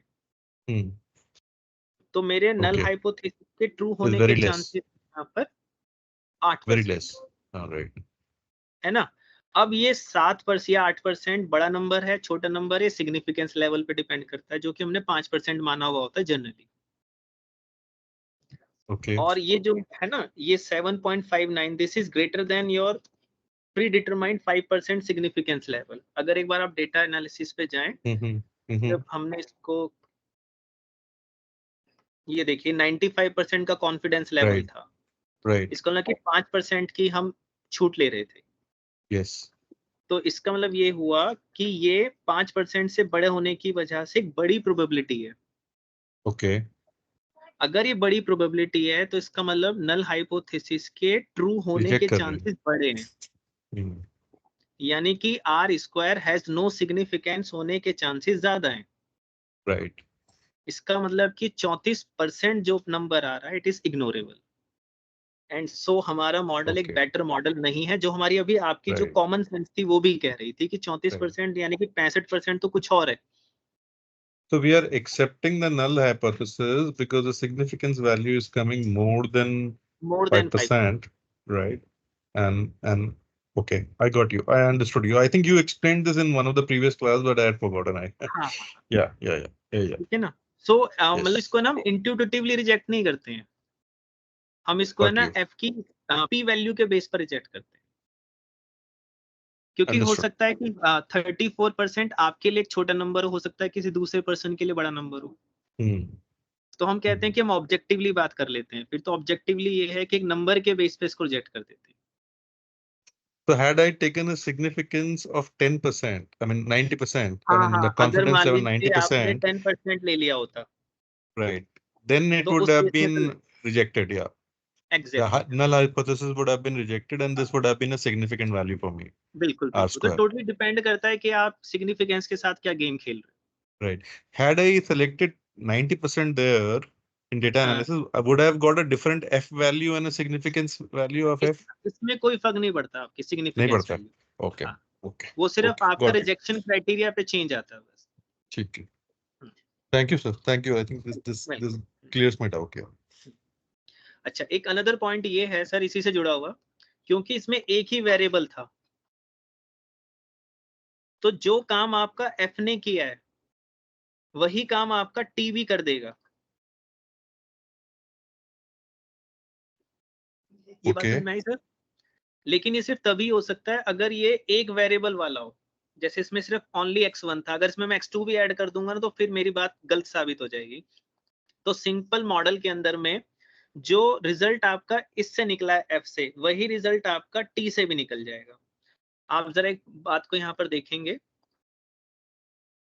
अगर मैं इसकी p वैल्यू देखूं t की, तो यू विल फाइंड ये सेम है। एंड दूसरा पॉइंट, ये जो t की वैल्यू है ये वाली, अगर मैं इसका स्क्वायर कर देता हूं तो आप देखो ये f आ जाता है। Okay. तो t में और f में रिलेशनशिप ये होता है कि t का स्क्वायर ही f होता है। तो सिंपल रिग्रेशन में जो रिजल्ट f से निकलता है वही रिजल्ट आपका t से भी निकल जाता है, लेकिन मल्टीपल में ऐसा नहीं होगा। Multiple Okay. में r स्क्वायर को रिजेक्ट करने के लिए या एक्सेप्ट करने के लिए हमें f देखना पड़ेगा, Fine. बस वो Fine. t से नहीं होगा। So this is the analysis you were talking about earlier, that they might give us this table and हाँ then हाँ हाँ, ask us to बिल्कुल analyze. Huh? Okay. Exactly Great. हाँ। Great. बस फर्क इतना हो सकता है कि वो आपको इस फॉर्मेट में ना दें, they may give you in equation form की भाई हम आपको ना, जैसे मान लो आपको ऐसे दे दें, वो ये इक्वेशन है आपके पास से, वो ये कह देते हैं कि से दिस इज 9.8 और 0.65x और y, मे बी कि वो x का नाम भी रख दें कुछ, मे बी से वो आपसे कह दें कि स्टडी आवर्स, Right. ठीक, और हो सकता है कि वो आपको y की जगह लिख दें से मार्क्स इन मैथ्स Marks. या ऐसा कुछ करके ऐसे लिख देते हैं, ठीक है। अब वो आपसे कहता है कि इसके अलावा हम आपको कुछ और नंबर्स बता रहे हैं, तो वो साइड ही साइड है ना आपका आर स्क्वायर भी लिख देंगे ऐसे। बिल्कुल। से उन्होंने लिख दिया से इसको से दिस इज 0.34।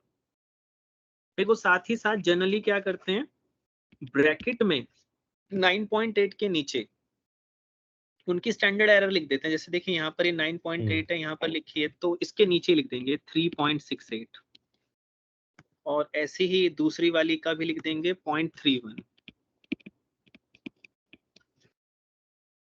तो और बता देंगे कि क्या है, तो ऐसे लिख देंगे कि suppose this is standard error. और फिर आपसे हो सकता है वो ये पूछें कि ये बताओ ये क्या है, इसकी टी वैल्यू क्या है, वो पूछ सकते हैं कि इसकी टी वैल्यू क्या है, एक तो वो आपसे ये पूछ सकते हैं, ठीक है। तो T value is very easy, जो भी आपकी वैल्यूएशन आएंगी ना, से ये आई है, इसको उसकी स्टैंडर्ड एरर से डिवाइड कर दोगे तो आपको टी वैल्यू मिल जाएगी। तो देखिए जैसे ये नंबर है, इसको अगर हम इसकी स्टैंडर्ड एरर से डिवाइड कर देंगे तो मुझे मेरी टी वैल्यू मिल जाएगी। Okay. इसी तरीके से अगर मैं इस वाले कोफिशिएंट को डिवाइड कर दूं इसकी कोरस्पॉन्डिंग स्टैंडर्ड एरर से, तो मुझे इसकी टी वैल्यू मिल जाएगी। तो एक हो सकता है कि क्वेश्चन में आपको ये पॉइंट भी जोड़ दें कि वो आपसे कहें कि टी रेशियो कैलकुलेट करो, तो ठीक है, हम इसको स्टैंडर्ड एरर से बस डिवाइड करना है। Okay. अच्छा, एक खेल वो P खेल value सकते के लिए we will need the T table, right?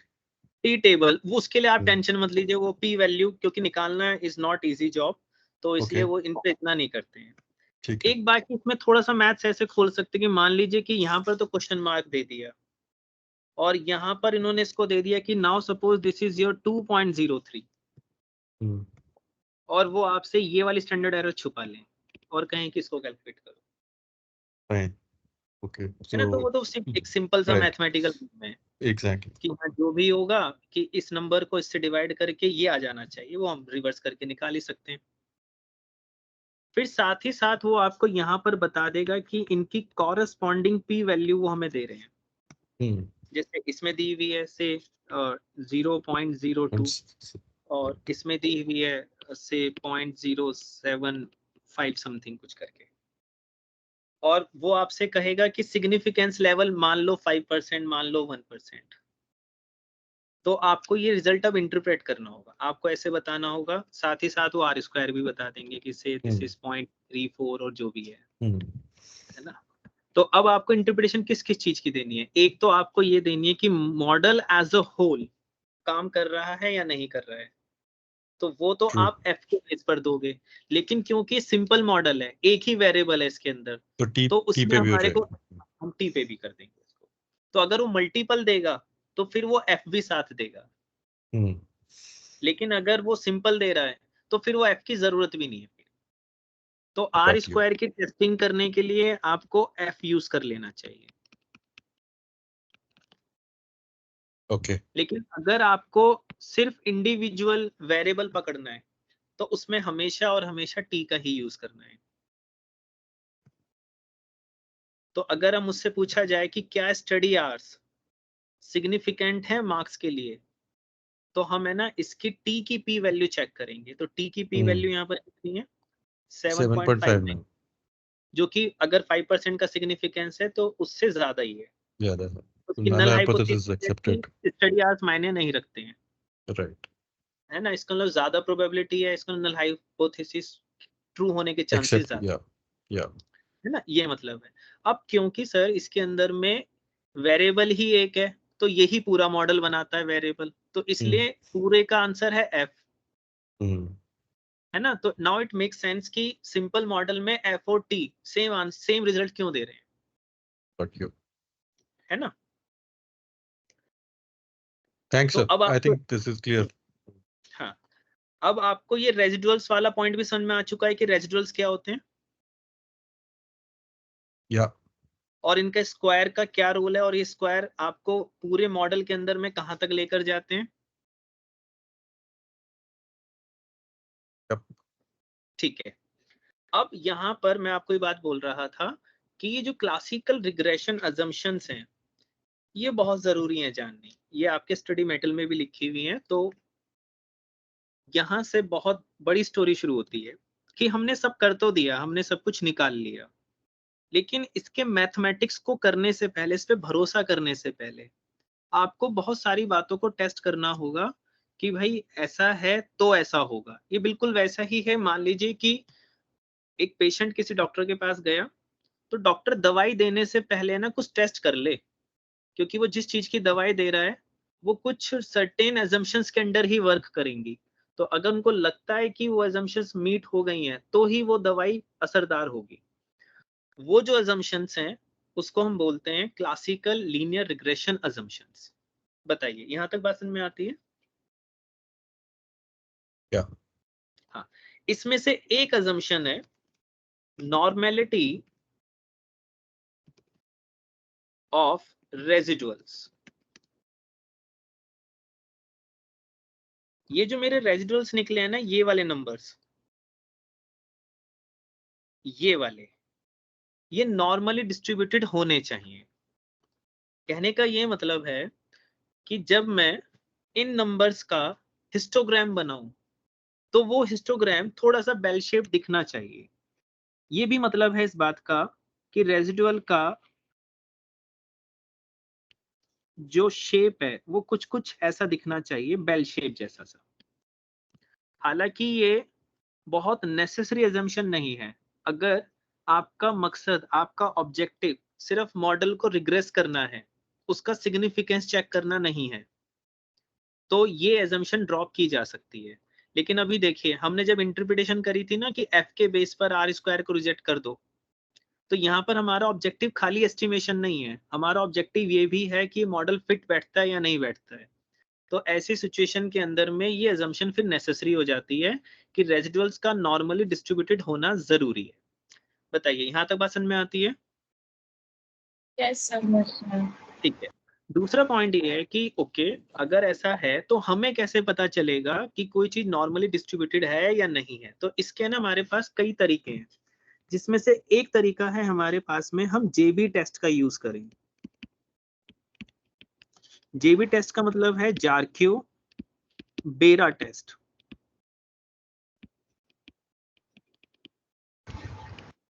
ठीक है, एक टेस्ट है हमारे पास में पीपी प्लॉट, एक टेस्ट है हमारे पास में क्यू प्लॉट, एक टेस्ट है हमारे पास में हिस्टोग्राम, और एक है हमारे पास में हम स्क्यूनेस निकाल लें, और स्क्यूनेस के साथ साथ कुर्टोसिस को भी कैलकुलेट कर लें। तो दो चीजें हम देख सकते हैं। तो सबसे सिंपल जो है ना वो है कि हम स्क्यूनेस और कुर्टोसिस को चेक कर लें। ठीक है, अब ये क्या है चीजें, देखिए जैसे मैंने कहा कि ये बेल शेप्ड कर्व नजर आ रहा है, लेकिन हर बेल शेप्ड कर्व नॉर्मल नहीं होता। ठीक है, तो कौन से बेल शेप्ड कर्व वाले नॉर्मल होते हैं, तो ध्यान से समझिएगा। मान लीजिए कि मैंने एक ऐसा डायग्राम बनाया, एक मैंने ऐसा डायग्राम बनाया, और एक मैंने ऐसा डायग्राम बनाया। तो इसमें से ये है ए, ये है बी और ये है सी, कौन सा सिमेट्रिकल है? सी सिमेट्रिकल है। तो जब डायग्राम या उसका जो डिस्ट्रीब्यूशन है या कर्व है ना सिमेट्रिकल हो जाता है, तो हम कहते हैं जीरो स्क्यूनेस है।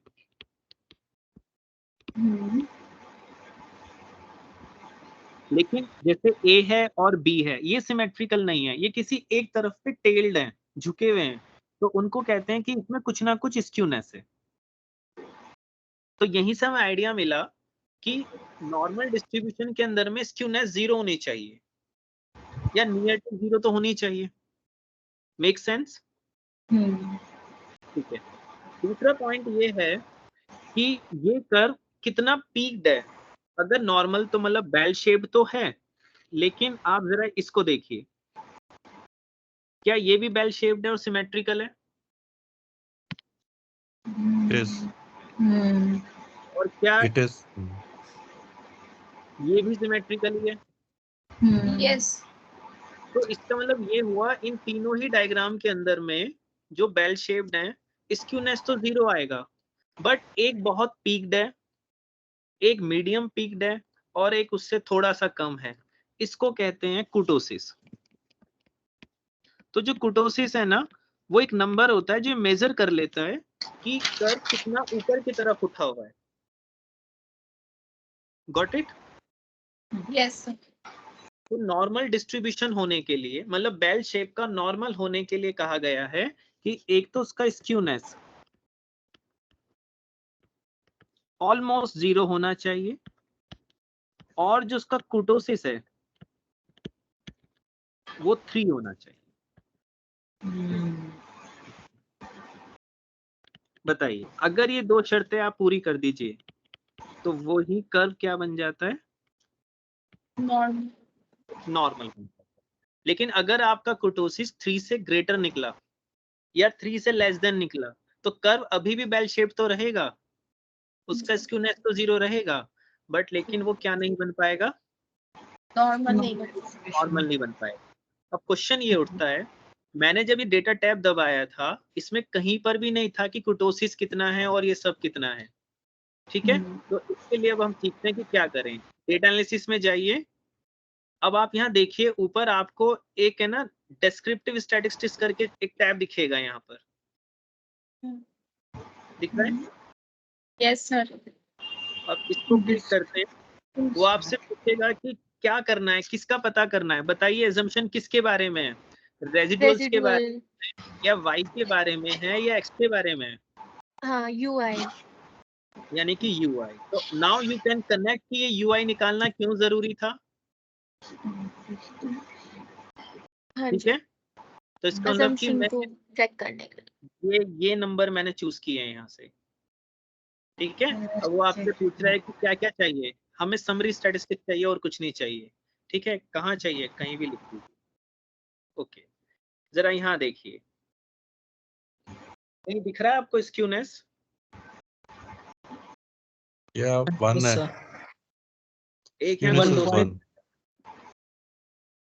अच्छा, Kurtosis एक is चीज 2. बताना चाहूंगा कि MS एक्सेल की एक प्रॉब्लम है कि जो कुर्टोसिस देता है ना, ये हमेशा 3 माइनस करके देता है।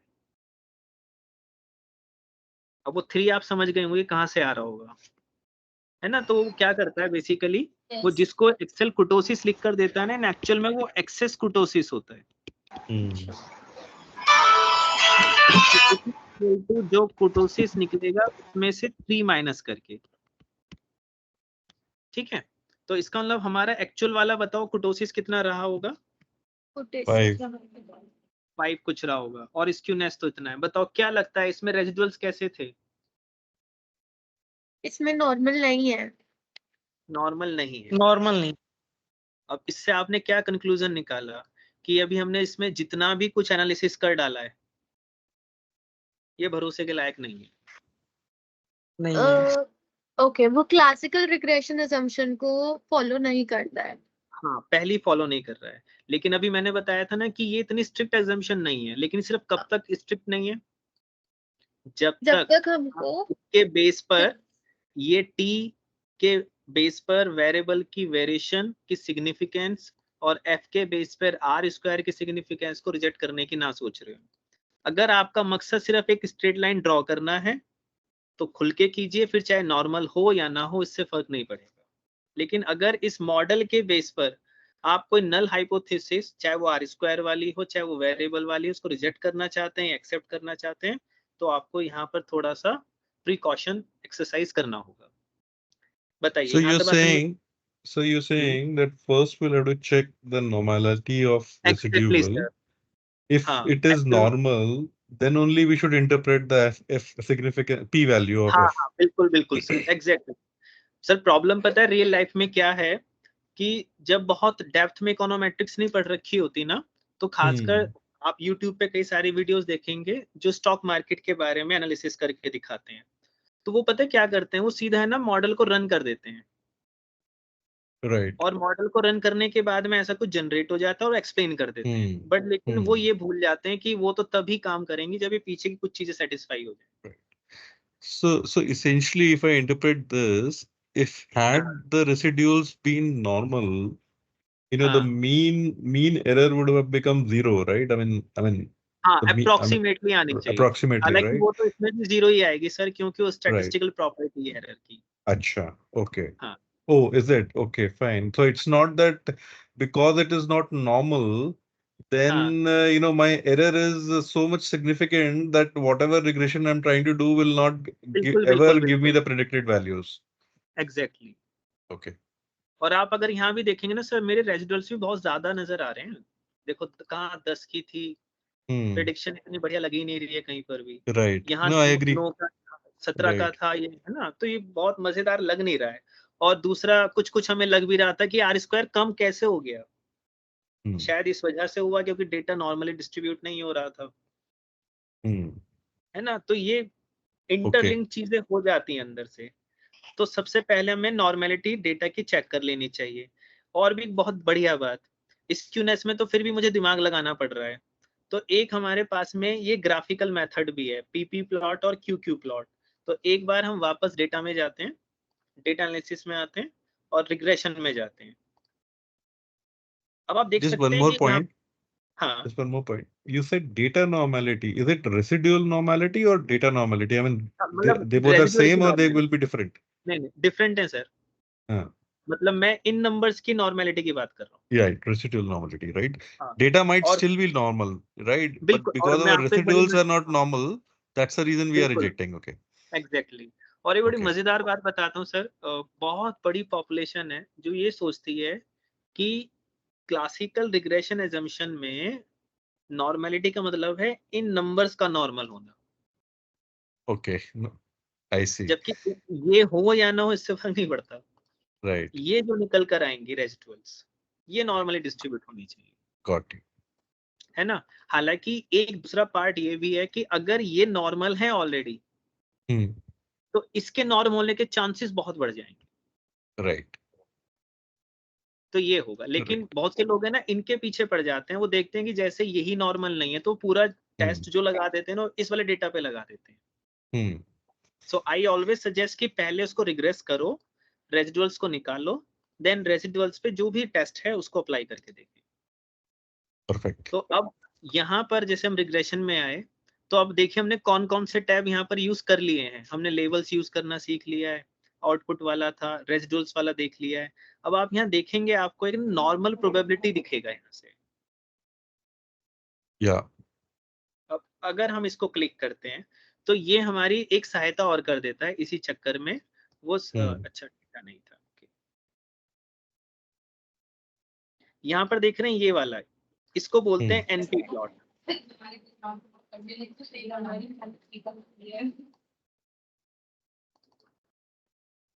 इसके ये हम एक डेटा का लाइन, नॉर्मलिटी प्लॉट है, ये डेटा का है, ये रेजिडुअल का ही है। रेसिडुअल का, ओके। हाँ,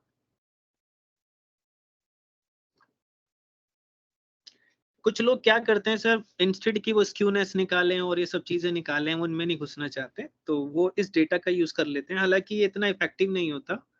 वो ये देखते हैं कि अगर ये जो आपको बॉक्सेस नजर आ रहे हैं ना,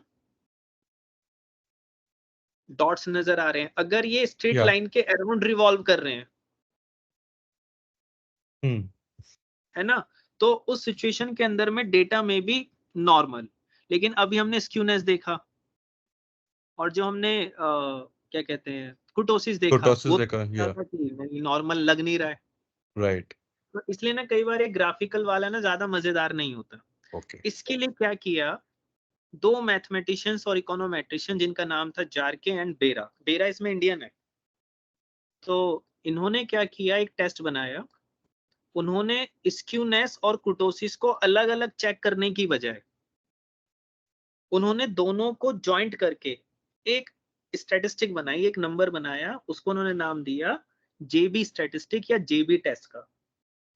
ठीक है, और उन्होंने ये कहा कि अगर हमारा ये वाला नंबर यूज करोगे तो आपको कुर्टोसिस को और स्क्यूनेस को अलग अलग नहीं देखना पड़ेगा। तो जेबी के अंदर में इसकी जगह उन्होंने एक नंबर बनाया, इसको जेबी स्टैट कहते हैं। And JB stat is equal to N S square over 6 plus k minus 3 squared over 24। अब आप k समझ चुके होंगे, k क्या है यहाँ पर, k है कुर्टोसिस, और जो s है वो क्या है, स्क्यूनेस। तो उन्होंने ये कहा कि आप है ना हमेशा s को और k को अलग अलग मत देखो, इसमें पुट कर दो। पुट करने के बाद यहाँ से जेबी स्टैटिस्टिक निकाल लो। और जेबी स्टैटिस्टिक ऑलमोस्ट सर इतना फेमस डेटा है कि ये ई-व्यूज करके एक सॉफ्टवेयर आता है, उसमें तो बाय डिफॉल्ट कैलकुलेटर होकर आता है। तो बाय डिफॉल्ट एन है नंबर ऑफ ऑब्जर्वेशंस कितनी होंगी, जैसे हमारे इस केस के अंदर में 10 थी या 10 थी, तो n 10 हो जाएगा। ओके। तो ये बाय डिफॉल्ट है ई-व्यूज में। तो व्हाट इज ई-व्यूज सर? ई-व्यूज एक सॉफ्टवेयर है सर, बहुत बहुत फेमस सॉफ्टवेयर है। ओके। तो उसमें तो अगर आपको नॉर्मेलिटी चेक करनी है तो सीधा सीधा निकल आता है ना। अब मैं आपको एक सॉफ्टवेयर दिखा रहा हूँ विच इज फ्रीवेयर, ई-व्यूज क्योंकि पेड बेसिस पर है। तो बेटा आप सब नोट कीजिएगा, एक फ्री ऐप है, इसका नाम है ग्रिटिल, और ये 100% फ्री है, ये इसका कोई लाइसेंस नहीं है। तो इसमें अगर आपको डेटा की नॉर्मेलिटी चेक करनी हो तो जैसे मान लीजिए कि मैं इसमें कोई डेटा ले लेता हूँ, जैसे मान लीजिए सपोज ये है मेरे पास में,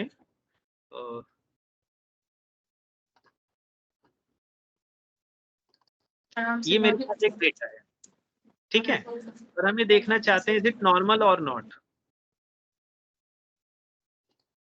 तो आप देख रहे हैं यहाँ से इसके वेरिएबल में आपको क्या क्या नजर आ रहे हैं, एक नॉर्मेलिटी टेस्ट नजर आ रहा होगा यहाँ से। हाँ जी, यस सर। है ना, आप जब इसको क्लिक करेंगे तो जरा देखिए क्या लिखा हुआ आ रहा है। क्या ये टेस्ट दिख रहा है आपको, देखिए ये वाला। Yes sir. तो ये अब आप समझ सकते हैं कि 4.93 क्या मतलब है, ये नंबर कहाँ से आया होगा? ये नंबर आया है इसको मतलब कैलकुलेट करके। अच्छा, इसकी पी वैल्यू कितनी है? 0.08। परसेंटेज फॉर्म में कितनी? 8.4। ठीक है। एबी टेस्ट की नल हाइपोथेसिस पता है क्या होती है? कि डेटा इज नॉर्मली डिस्ट्रीब्यूटेड। ठीक है, तो जेबी टेस्ट की नल हाइपोथेसिस क्या होती है?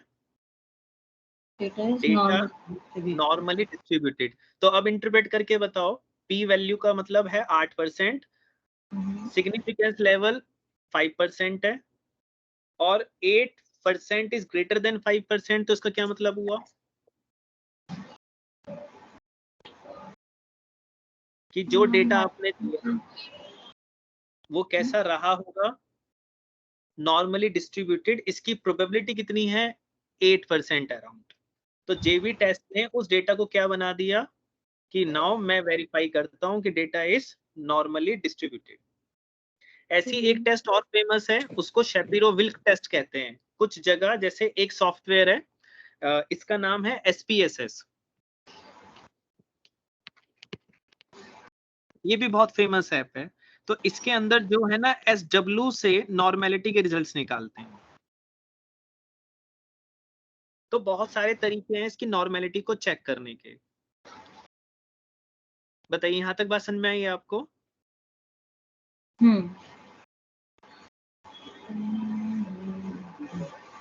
आप इस सॉफ्टवेयर से बाकी और बहुत सारी चीजें भी देख सकते हो, जैसे कि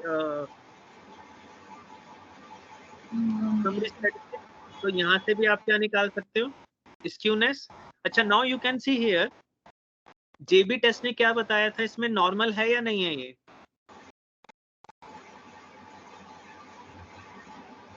बताइए। जब हमने इसमें जेबी टेस्ट अप्लाई किया तो डेटा नॉर्मली आया या नहीं आया? आंसर है आया। तो अगर वो नॉर्मली आता तो बताओ उसका स्क्यूनेस कितना होना चाहिए था? ऑलमोस्ट 0। 0 और कुर्टोसिस 3। हाँ, अब जरा देखो इसका स्क्यूनेस देखो कितना है, ऑलमोस्ट 0। स्क्यूनेस, हाँ जी। EX लिखा होगा यहाँ पर, तो इसका EX मतलब बताओ क्या रहा होगा? Excess kurtosis. यानी कि बस ये 3 से थोड़ा 3 से थोड़ा सा ही एक्सेस है। हाँ, इसका मतलब ये हुआ कि statistical life is not perfect कि हम एग्जैक्टली 0 ढूंढेंगे, लेकिन it is very very near to normality. So बहुत अच्छे से इससे काम चलाया जा सकता है। तो हम इस पे अगर डेटा को मतलब आगे बढ़ते हैं इसके ऊपर पे, तो हमारी जो भी फिटिंग होगी, जो हम निकालेंगे इसमें, वो काम करेंगी। सो आई होप आपको आज का लेक्चर बहुत इंसाइटफुल लगा होगा। तो जो रिग्रेशन है ना, इन एक्चुअल में उसमें बहुत कुछ है। अब आपका बेस तैयार हो गया है आपके गार्ड्स को, आर्च को समझने के लिए। स्पेसिफिकली जब ये रेजिडुअल्स है ना, तो अब ऑफलाइन वाले लेक्चर में जब मैं इसको यूज कर रहा हूँ, तो अब आप इजीली कनेक्ट कर पाएंगे कि मैं किन चीजों की बातें कर रहा हूँ। ठीक है, तो किसी की कोई क्वेरी हो तो please let me know, otherwise we wind up.